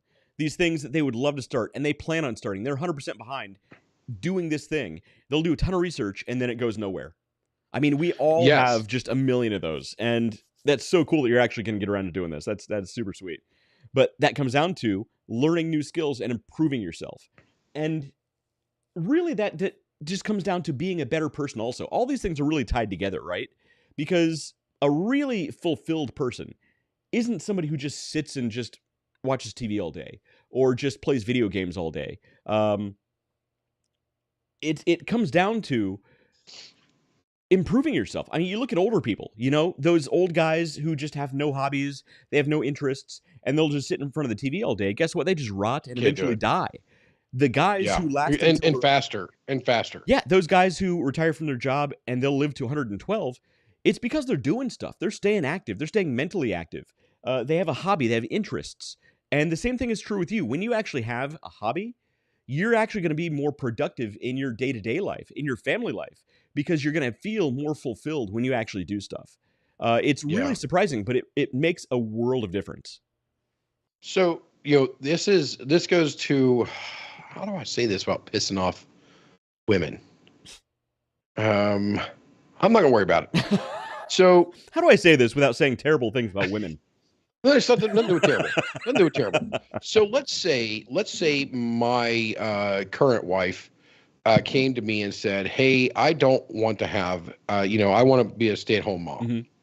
Now, while I believe that's, if she was full-time this house and it was cook, clean, kids, all that, that is more than a full-time job. I don't want to. Not want to belittle that whatsoever. It's 2 or 3 full-time jobs if you do it right. Yes. But I firmly believe that everybody needs something that's outside of 4 walls. Yes, absolutely. Because this becomes, it's really easy to let this become your identity, and you're not out there, you're not branching out, you're not pushing. So even if it's charity work and it's a very limited basis, that bettering yourself, that, staying active and in keeping yourself engaged, I think that's a big deal. Oh, 100%. But, yeah, so I think I did it without pissing anybody off. No, you're totally right. It's the support, but you need an identity that's something that fulfills you completely, and at a certain point, these 4 walls are going to start closing in on you. Right, 100%. Those outside interests, those hobbies, bettering yourself, even if even if you can't think of anything, find something random, underwater basket weaving, something. Yeah. When my next wife comes to me and says, "Hey, I want to stay home, do this," I'm like, "That's great. What else you doing? You want to find a charity, but also let's do a charity thing or something that gets you out so that the walls will close in on you, and that you can always that's that feeling satisfied with yourself at the end of the day." Mm-hmm. Man, there's very little better than that. Right. To know that you've done your thing today. Absolutely. I mean, it's awesome. And when you have that, it not only makes you a more well-rounded individual, it'll actually help you in your other areas of life because your mind will be in a better place in general. And the Pop-Tart bites will make you a more round individual as well. I love that. I might go out right after the show and get some Pop-Tarts just to do that. I've drank too much. I'm not going anywhere. Plus, there's snow out there. But so I wish I had thought of this earlier, but there is an old quote about a man needing 3 hobbies in his life, right? And you may have heard this. 1 hobby for fun, 1 hobby that makes money, and what was the third one? I don't remember the third one. Look it up. It's 1 hobby that gets the bitches, and 1 hobby to rule them all, and in the darkness. And now I'm 1 hobby and in the darkness. So I'm rewatching the Rings of Power right now. Yeah. God. Unfortunately, man, that could have been so good. That could have been so good, but they had to make it PC. Don't go there. They had to make it PC. Yeah, I'll say okay, PC. Right. Yeah. It could have been so good. And they made some edits and things to it that it didn't need. Look, I'm sorry. That is not Galadriel. It had the bones. That is not Galadriel. Yes. Yeah, agreed. Agreed. So for everybody that's not an absolute nerd is already checked out. It's not. Look, read the books. That's not Galadriel. That's a different character, and that's a fine character, but that's not Galadriel. Yes. We'll put a different name to it. Right. We get it. We get it. You need some Hollywood spin to it. You need a little Hollywood pizzazz. We get it. We understand that. And also, but don't take something that's firmly established and mess with it. And also, the budget was bat crap crazy. There is zero. They spent like 10 times more per episode than they did on an individual movie. Yeah. And look at the production quality between the movies and the TV show. It's not even comparable. There's zero reason why it should cost that much. We have movies coming out, don't we? What? We have new movies coming out. Lord of the Rings movies? Yeah. No. The Rohan or something like that? Oh, yeah. So that's going to be an animated show on Amazon. It's going to be animated. The Knights of Rohan or something like that. The Riders of Rohan. I think the War of Rohirrim. The War of the Rohirrim. Yes. Thank you. And it's going to be, I think it's going to be a series, but it's going to be animated on Amazon Prime. It's not a film in the theaters. Oh, I'm reading over it now. And I'm wildly disappointed. Yeah. Sorry about that. Son of a biscuit. Well. Yeah. Anyway. All right. So such is life. Moving on. Number 6 was learn new skills and update your existing ones because improve upon your existing ones because look. So tell me about one of your existing skills that you think that you could start improving upon tomorrow. Yeah. And these are things that we all need to work on. And frankly, I fall into the same trap too. I think some of my existing skills that are getting a little rusty are, look, I'm not in the corporate life anymore, right? And some of my existing skills that I think are getting rusty are keeping up with some of the corporate level technology suites. I need to get better at those because eventually I'll be at least dealing with people who are working with those. Here's a big one. Here's a really big one. So for a long period of my career, I was working my own clients from home. And there would be times when I wouldn't even leave the house for weeks at a time. I mean, I would just be a shut-in doing just work from night to day. And believe it or not, before then, I was actually really, really good at sales. I was a great salesman, man. I had a silver tongue. I could speak without stuttering a single time. And I went for such a long period of time without speaking to any human beings outside of email. I lost that ability, man. I stutter and I sputter and I stammer my speech, and I can barely get through a single sentence without messing up a word or two. And it's a skill that I lost that I really regret losing. Yeah. A lot of your skills, even speaking, I'll tell you what, if there's any person that can help you with that, it's me. It's true. It is crazy. See, it happened right there. The point is all these skills, even speaking, are use it or lose it. And it's a real thing. Yes. Yeah, you got to do it, and you need to improve. And to me, there are certain things that even highlighted on this show. Sometimes, I'm looking to respond. Mm-hmm. I'm looking to solve a problem. The first wife, the current wife, she was talking to me today about something, and I hit it hard. I broke it down, laid out a fucking plan, and then at the end, I was like, oh. Was this one of the times I was supposed to just shut up and listen and not provide a response? The answer is always yes, David.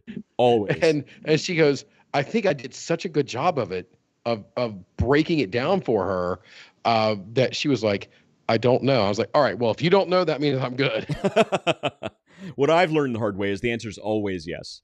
They never actually want to hear you speak. They just only want to see you nodding. Yes, dear. Yes. No. So that person doesn't marry me. That person does not marry me because while they're trying to explain it to me, I'm fixing their problem. There you go. See, that's if you fix the problem, you don't have to complain about it. And we could do a whole show on that, but that's the difference between men and women. I mean, there are actually real psychological differences. Men are fixers, and women are doers. Ooh. Oh, okay. I was going to be. I'm being nice. I thought you were going to say complainers. Or complainers. Okay. No, they're doers. They fix a problem by doing it. Men fix a problem by planning, plotting, building out a layout, building a plan, looking at a problem, saying, I'm going to do X, Y, and Z, and that's how it's going to be fixed. I'm not going to sit here and whine about it. Oh, my Lord. They talk about it. They explain it. They want to hear the proper feedback only when they ask for it, because they know the answers in their head. They don't want to hear you give them the answers that they think they already know. I'm not saying anything bad about it. I'm just saying we just go about problem solving in different ways. So it's not a straight male female thing, because there are people that I know that in business, there's a spectrum that I will be working with, and I will say XYZ this, XYZ that. If we mess this part up, this is what's going to happen. And they like ignore me because I'm not a Six Sigma, I guess.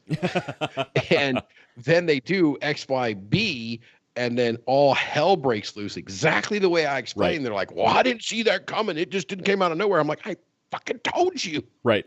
Like, how can you come back to me with this problem that I told you if you did that, this is what's going to happen? Well, there's a spectrum all around on that sort of thing. Like, you know, a lot of some people, I was going to say a lot, but some people can look at a problem, see all the steps necessary to take it, and they can visualize it and attack the problem. Other people, they see a problem, they jump off the cliff and learn how to fly on the way down. Some people can do it. Some people can't. Some people can't. I happen to be one of those people who, luckily, I have been able to jump off the cliff and learn how to fly on the way down. Usually it's worked out for me. Sometimes it doesn't. Yeah. So, I mean, nobody's perfect. Nobody's perfect. Trust me. Nobody's perfect. But that is the learn new skills and improve yourself daily. And that needs to be... Wait, I got to show my wood one more time. There it is. David, it's impressive, isn't it? Whipping out the wood on the live stream. Look at the grain on that. I've always said you have grain. I got to tell you, I was looking at my wood online, and I was like, "Is that really the wood I want?" And here's the way. Cause what you do is you book match it. So you put you kind of match it together how you want it, and this is how I want it. And when it came in, because this is my first one, so I didn't go crazy on expensive woods, and I'm not even sure what this is off the top of my head, like a black walnut or something. So I didn't go crazy expensive on it. I got one that was reasonable, and so I wasn't expecting much. And when it came in, and I opened it up yesterday, and I pulled my wood out of its package, I was just like, oh my God, this is the most beautiful wood I've ever seen. And since then, my current wife has not been appreciative of my wood jokes. Your current wife does not appreciate your wood. And that happens. Yeah, she does not appreciate my wood at all. That happens after a period of time being married for a while. You got to, bring the woodworking back to where it needs to be. Tonight, when she's up there, I'm going to take us upstairs. So she'll go upstairs right now and be asleep. So I'm going to go tonight. I'm just going to take my wood. I'm going to whip it out and just smack her with it. Oh, and we're off the air. Yeah. Okay. I had a couple jokes, but I'm not going to go there. All right. There's so many jokes to be had. I mean, it's wood. I mean, it's literally an endless supply of jokes to be made. I mean, when you're doing work with, I mean, this is for building guitars, but if you're not taking the time to make wood jokes, that means you're under 12 years old. Because if you're under 12 years old, you don't get it. But, men, we go from 12 to 15. And at 15, we just that's our maturity level. That's where we stop. True. We get intellectually smarter. But maturity doesn't go beyond 15. But the maturity level doesn't go past 15. Yeah. And 15 is pushing it on the high end. Yeah, I know. I just, I'm an overachiever. All right. So and that comes down to number 7 on this list, which is, lastly, enjoy the process. Enjoy the process of bettering yourself and bettering your situation and building yourself into the place where you want to be. And you can set that goal for 6 months, a year from now. And you really should have a yearly goal, an annual goal where you want to be in 1 year from now, a 5-year goal, and a 10-year goal. Those should be you should build roadmaps for each one of those and use this list to build out the roadmap for each one of those. And man, enjoy the process, because look, if you're miserable your entire life, if you hate what you're doing and you hate the process of going about things that you're currently doing, what's the point? What's the point? Why are you in a job that you hate, working for people that you hate? Guess what? you can build out a roadmap for where you want to be within a year, and it doesn't have to be where you currently are. Oh shit! There's a speech for that. Hold on a second. Oh, I don't know where you're going with this, but while you're looking that up, I'll finish. But that's really what it comes down to. If you're miserable, don't work in a career you hate. Don't work for people you hate. Don't live a life that makes you miserable. Plan a better one and take the steps to make that change. You know the old saying, the journey of 1,000 steps, a journey of 1,000 miles begins with a single step, and that's what it comes down to. Better yourself, better your situation, all leading to this end goal that you visualized. And you can make it there, man. Build it and they will come. But guess what the first step is? Building it. You got to build that before you can make it happen. So don't live your life miserable all the time, because otherwise, what's the point? What's the point? Crap. I can't. There's not enough time to find What's the quote? But it's the quote. It's the quote out of The Gladiator, when he's sitting there just before the opening scene, or in the opening scene in the opening war, the battle with Germania, and he's talking about where he's going to be harvesting his grains, and make your plans, and what you see, you will be doing that. So make your plans, and freaking do it. Then if you die along the way, then so be it. Well, look, that's it. And some of this stuff takes a long time. I was watching this video of this inspirational speaker, and most inspirational speakers are BS, but they occasionally have some good pieces of content. And this guy was talking about this specific type of bamboo tree that grows in China. And the guys who farm this, what they do is you have to plant, the root, the little sprout, right? And it stays underground, and you have to water it every single day. If you miss one watering, this thing is dead. It's done, right? And you have to water it for like 10 years, 10 solid years before, and it's underground the entire time. You don't even see a single shoot come up for 10 years. And then guess what? After that 10 years, it takes about 9 months for this thing to reach 50 feet tall. And that's what they're going towards. And the point of the story is, now, was he watering it and nurturing it every single day for 10 years with no result? Or did he nurture it and water this thing for 10 years for the 9 months to build up to the 9 months where it took off? And that's where he wanted this plant to be. It takes time. And for most of the time that you're working, other people are not going to see what's happening. They're not going to see how much you're struggling and working hard and behind the scenes, working your knuckles to the bones, trying to make this happen. But you know what? As long as you're enjoying the process and you can visualize where you're going, it doesn't matter what other people think. I can't tell you how many people to this day think I am bat crap crazy. Yes. For selling dog bones. Dog treats. That's a great idea, actually. Dog treats. Guess what? I was really, really, really good in the corporate world. Really good in the corporate world. He was like tooting my own Don horn, West, but I was Don Carnahan. Really good. I at all of the stuff I was doing. And guess what? I'd rather be making dog treats and selling dog treats. And it's going to take time to build up this company. UnderdogPlus.com, by the way. It's going to take time to get where it needs to be. Hashtag shameless plug. You need to do something that makes you happy. And if the entire world thinks you're crazy right now, and in 10 years when you're actually successful, and call you an overnight success after that period of time, guess what? Yeah. That's a common quote. It takes 10 years to be an overnight success. That's it, man. And it's totally 100% true. So take the leap, be crazy, better yourself every single day, and have a positive outlook on life while you have that end goal in mind, and you can make it happen. That's really what this list comes down to. You can do it. You can make it happen. You can do it. You're cool. People like you. You're cool. You're awesome. People like you, and you've got great hair. Actually, my hair is crazy. Well, here's the thing, though. If everybody likes you, you're probably also doing something wrong. Oh, yeah. That's the thing. Yeah. You're going to make some enemies along the way. You're going to make some people who don't like you and try to shoot you down. I got some stories. You better. I'm not going to go there. Not everybody likes me. Tonight on the Underdog Journey. Oh, it took me a moment. I know where you're going. Well, I get a couple. There are a couple of them. And you'll get some friends that say, hey, I want to rip your head off and shit down your throat. And I noticed you said there are friends who say this to you. And sometimes your friends I did say there are friends. And sometimes there are some friends. I've heard it. Sometimes friends do say that to you. There are other people who don't even know you who will threaten you with lawsuits. But guess what?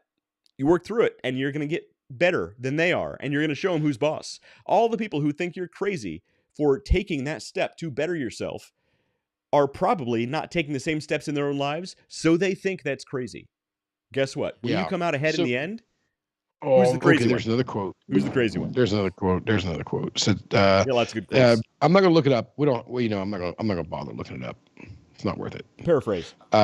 It says, the people who say it can't be done need to sit down and shut up for the people who are doing it. That's it, man. Get out of the way of the people who are doing it. And that's exactly it. Look, if when Elon Musk was sleeping on his office floor, when he was building, what was it, PayPal? He also slept on his office floor at Tesla too. Could anybody have imagined? Let's be fair. This guy likes to sleep in his office, right? But at that time, when he was just building this thing with his brother, could anybody have imagined he'd be the richest man in the world? Just a couple decades later, Jeff Bezos, when he was selling used books on Amazon.com. Renting books, which was a novel thing at the time. Yeah. Could anybody have imagined that he would basically have one of the largest and most powerful platforms in human history? Yeah. It was just unimaginable. So the thing is, if you're not, you need to set your goals high. And honestly, I think we should do a whole show on this. I think one of my biggest problems growing up was I always set my goals way too low. Look, in high school, I was hanging out. I set high goals. In high school, I was hanging out with a lot of guys who were not necessarily high dreamers, high achievers. And you hung out with people in high school? That's where you went wrong. I set my goals accordingly, and I shouldn't have. I should have had higher goals from that point because I was capable of so much more. And I feel like if I had those goals very early on, I'd be in a much different place in life. Now, look, I love my place in life. I love my family. I love where I live right now. I'm just saying. This is the I'm digging a hole boiler, right now. I'm trying to get out. The boilerplate that we got to put in there just in case the wife goes back and watches the show. I'm digging a hole. That's not what I mean. My point is, no matter how old you are, no matter how far you are in your career, if you're miserable, what's the point? Yeah. Yeah, I love the people who are like, oh, if I'd have started 5 years ago, then what do you want to be doing in 5 years? What do you want to do? Fucking start today. Well, here's the thing. Look, let's say our average viewer is hypothetically 40 years old, right? You and I have data across the spectrum about. Let's just say 40 years old is average. Okay. It has come down. Dropping Mick off and a couple of other guys off really brought our number down a bit. Now look, okay, so 40 years old, right? Now look on the average that you're going to live, let's say 80. That means your entire life that you've lived up to this point, you have that much longer ahead of you, right? Yep. And now here's the thing. You're not just growing as a child into the person you are now. Right now you have all of the experience of your entire life working for you to build it within that time. If you had so for anybody that's 40, 45 years old, right? And for some reason you think, oh, this is my lot in life. This is where I'm at. You're dumbass. Well, think about it this way. I mean, if you could take, I'm gonna call you out. If you could take all of your knowledge and all of your just accumulated abilities and put them into your 20-year-old body, think what you could achieve by the time you're 20 to the time you are now. Dude, with that the number much of knowledge. Buttered Pop-Tarts I could have eaten. Oh, I'd eat so many more buttered Pop-Tarts. So many buttered Pop-Tarts. But no, think about it. You're not just you're not starting as a baby from this point on. You're starting as a fully developed person with all of the knowledge and information you currently have. Yes. It'd be wicked. What I could do, it would be insane. But in that same breath, what you could do is insane. Guess what I can do is also insane. Is be in 5 years or 10 years or something like that. And if anybody thinks, so what was I doing? Oh, there was a thing I was at, and I was there, and I'm watching these guys that are my age, a little younger, a little older, a little bit plus or minus, but within the ballpark of my age. And I see them there. It's just like a sporting event. I'm not going to go into too detail because I don't want to piss anybody off. Actually, I don't really mind pissing people off, but they're out there and they're going at it. And I was supposed to partake in this thing too. And I seen kind of what they brought to the table, and I said, I'm out. I'm out. And this is my assessment of them. I said, these guys these people peaked in high school. Yeah. And they're grasping at every single thing they can because that was the highlight of their life. So they're grasping at it and they're fighting for it, and they're going to hurt somebody. And I'm not going to be that person, because if I do everything perfect and I make up something here, score 1 million points of whatever game we were playing, nothing good happens tomorrow. Right. It doesn't better your life at all. Nothing. But if one of these people take out my knee, I could be down for 2 or 3 months. And that, on the other hand, while it's not going to give me a bonus, it can absolutely take away from me. So it's that whole, if it doesn't get you in that where you want to go, you need to get rid of it. Right. And I took a look at it and was like, no, I'm out. Right. Ain't doing it. 100%. It's 110%. So yeah, basically what you're talking about is risk reward. Yes, I call it opportunity cost. Literally, I boil everything down to opportunity cost. So I have some extra expenditure, and it doesn't have anything to do with the dollar bill, by the way. It doesn't mean I have extra money or anything like that. It's like I can spend up to this amount before it starts impacting. Right. Anything above that, that's off limits. I can't do that. I can't do that because it's going to impact what I want to do and where I want to be in.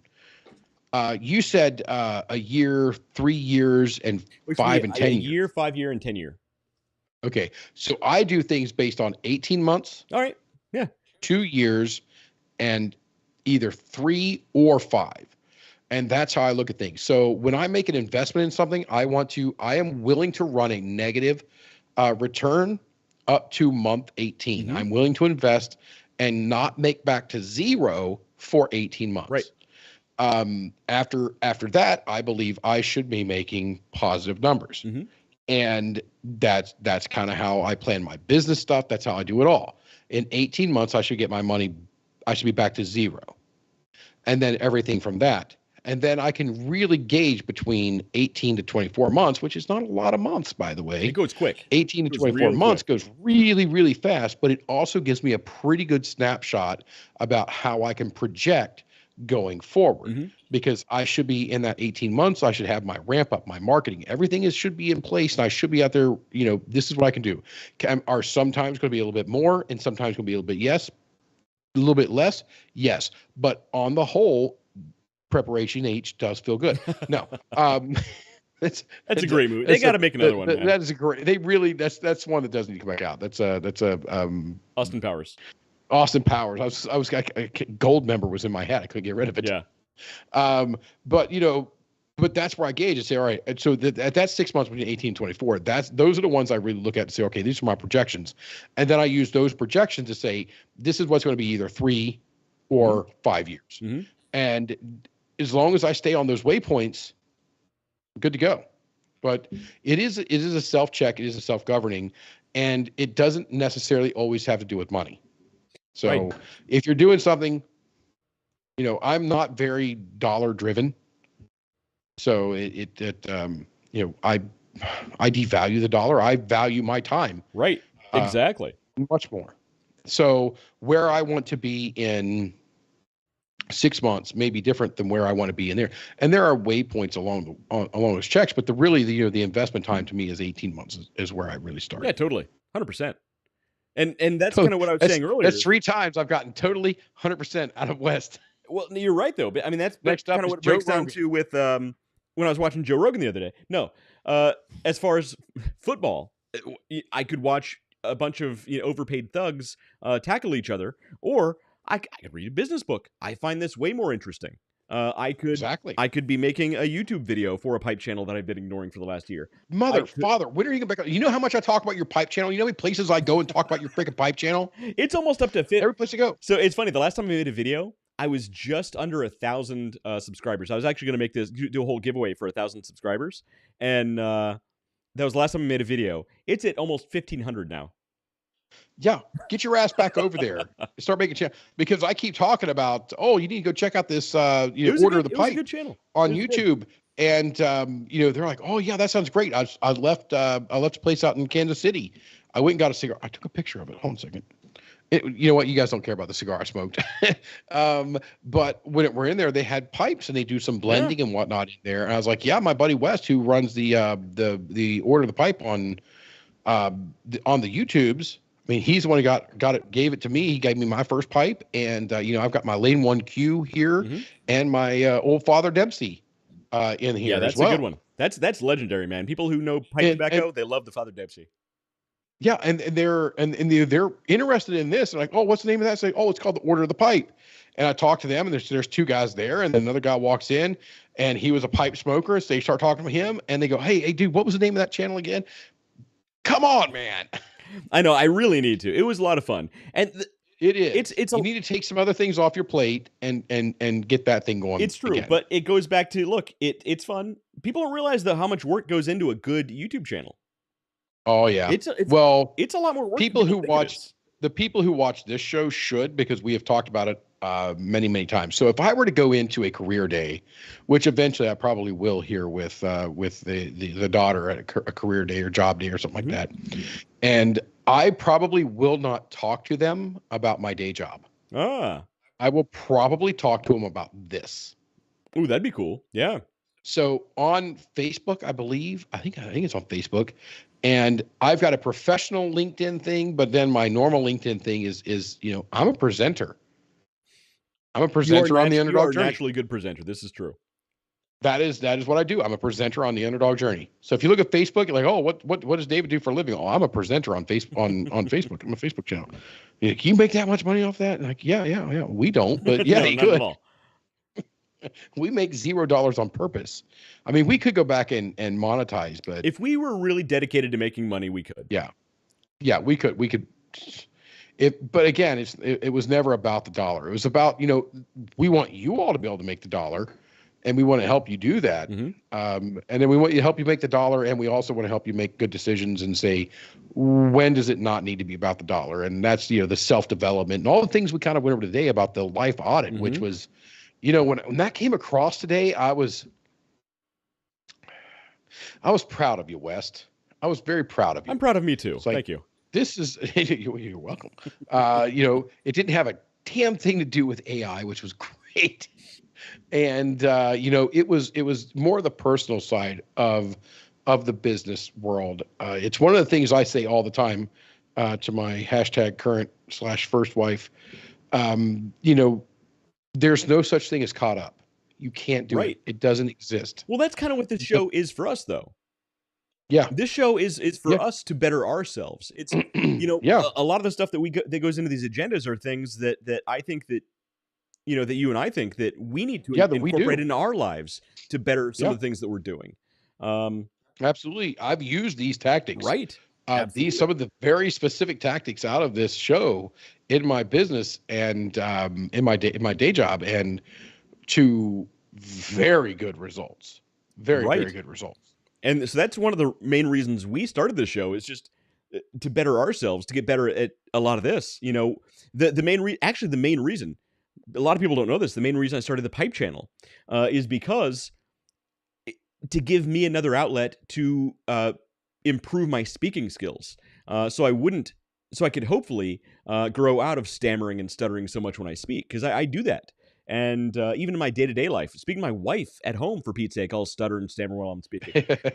So there was, for me, it was the organization that we met through is what really, it cracked it for me. Yeah. I was more of a techie person beforehand, and that, I knew I had potential, but I would have never, ever let it out had it not been for the organization that you and I met through. And, the amount of confidence and stuff that you get from that kind of support system was amazing. And, it led to, I have people now that I work with that they worry about every second of a presentation. Right. They get into a presentation, they time themselves, and they do all this stuff. And I try to keep the judgment out of my face. I really do, because I understand that's how they do it. That's how they function. You function very differently. Yes. Very differently.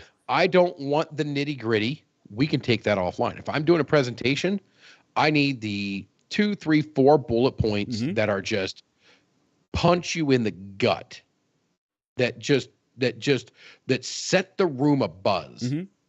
Everybody listening.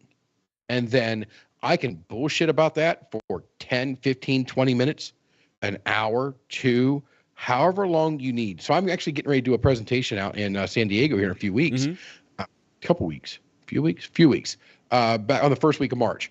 And, one of the guys I'm working with is like, well, how much time do you need? I said, as much time as you can give me. I said the things are an hour long, but I know you're doing the technical side of it. You do what you feel comfortable with. If you get done in 10 minutes, I can fill up 50 minutes of air like it's nothing. Yeah. Like it's nothing. Yep. And we were out a different thing, and somebody goes, well, how are you about speaking in front of people? And the other people who know who I am just freaking started laughing their asses off. And they're like, dude, that's one thing you don't gotta worry about. Guy. Like, I will stand up on this table right now and bring everybody over here and give them a lecture on something that I know very little about. Now what's worse is I'm extremely well versed in that topic. And so you've heard before, I don't do a lot of prep work on stuff, and it's just it's go, and it's all to me, I got rid of PowerPoint. I use PowerPoint so little. It's about, and I don't do, are there any questions? What I do is I say, let's have a conversation. And I generate the conversation that pulls the questions that other people may be a little hesitant to push forward. So instead of doing a presentation, I have a conversation. And when you can get a conversation going, when you converse with your audience and you get a two-way communication going, it's just wildly more impactful and successful than here's my 5 slides or 50 slides from my PowerPoint. Oh, 100%. Absolutely. Totally. And I said 100% again. It's totally true though, because and the reason I said that is because I do that with marketing. So you come from the sales world, I come from the marketing world. Yeah. And a lot of marketing people approach marketing the same way you were talking about people who script their presentations. A lot of marketing is a one-to-many communication. The way I would always approach it is I wanted the two-way conversation. Great marketing is a conversation, not a monologue. Exactly. You need the feedback and continuous information going back and forth, not just one way. So you heard it from marketing, and now you're hearing it from sales and business management. My title is business development manager. The conversation, that two-way conversation is just, I can't impress on people how important that is in your business. So, and I know we've been in the kind of personal life audit thing tonight, and it's something you definitely need to do. I would say if we could close every show with what's the most impactful thing, it would still be have a conversation with your clients. That's it. Conversation. A conversation. Don't just give them the information and then see you, buddy, which happens a lot. Yeah. Yeah, it does. So I got people who overwhelm people with technical details. Yeah, there are some people out there that can handle and absorb those technical details. It's kind of their world. But even those people they get browbeat, they get worn out because they're just getting hammered with it. And it's crazy what we see out there. So if you're trying to start a business, and I'm telling you, it doesn't matter what your business is. It doesn't matter. Practice the conversation. And you were talking about improving, you had lost some of your skill in that communication because you spent, you were internal, you were working inside, and you kind of lost that slick back, greasy hair salesman swagger that everybody just loves. A skill that if you don't use it, you lose it, man. It's true. It's a real thing. Yeah. Yeah. So do we have anything else? Are we done? We're done. That was all 7. That was all 7 steps. Wait, what time is it? 10:05. We've been going for about 2 hours now. Oh yeah, okay, yeah, 2 hours almost on the nuts. If it's 2:05. Well, I don't know. I'm on this MacBook. I don't know how to see my clock. Oh, there it is. Oh, there it is, right there at the top, where it always is. All right. Yeah. Well, I got to push my mouse up to the top to see it. You PC users. All right. Well, I've got so as a typical over there is a PC and everything else in the room's PC. This is the Mac. I love the being able to take 3 fingers and just swipe around through the pages. But what that does, because it pushes you full screen, it doesn't. You got to push your mouse up to the top in order to get the little bar right that has the clock on it. You're hilarious. All right. Well, I'm drunk. I mean, come on. Well, fair man. point. You are drinking some. I mean, you've been going for the higher ABV stuff lately. Yeah, that's I'm impressed. That's a lot. That's a lot out of there. Right That's for the average person. That's pretty falling over your own shoes, kind of drunk. Well, I don't know how the hell I did it, but my left shoe came untied during the podcast. See? I don't know what I did. And now what you need to do is you need to have. I'm sitting down. How the hell I lose? You need to send your son or your current wife out to get you some Pop-Tarts and butter pronto. Oh, I was thinking Taco Bell, but so I think we need to end this. We got to end this quick. All right, we'll do the countdown. Talk about heartburn tacos. All right, man. I've been Wes. This guy's been David. We've been the Underdog Journey, and we will see you guys next Wednesday at 8 p.m. 8 p.m. Eastern. Later. No, Wednesday. Wait, no, Thursday. You got the balloons there. Thursday. Did I say Wednesday? I meant Thursday. Thursday at 7 p.m. live from the Hofbrauhaus, Columbus. Wait, so next if you're week is in Thursday? the area, right, next week is Thursday. Next week is 7 p.m. Next week is Thursday, 7 p.m. because we're gonna be live from the Hofbrau, and we don't like to tie up their closing staff. So next week, we're gonna give you some hearts. Next week, 7 p.m. Hofbrauhaus, Columbus. Come down and join us. And we'll see you there and drink with you. All right. I mean, and do business with you. Or if you want to have a drink, come and have a drink, and we'll shoot the breeze and talk about business while we drink, which is what we do. Yes, it's what we do. I mean, it's literally the basis of this show. All right. All right, guys. Out.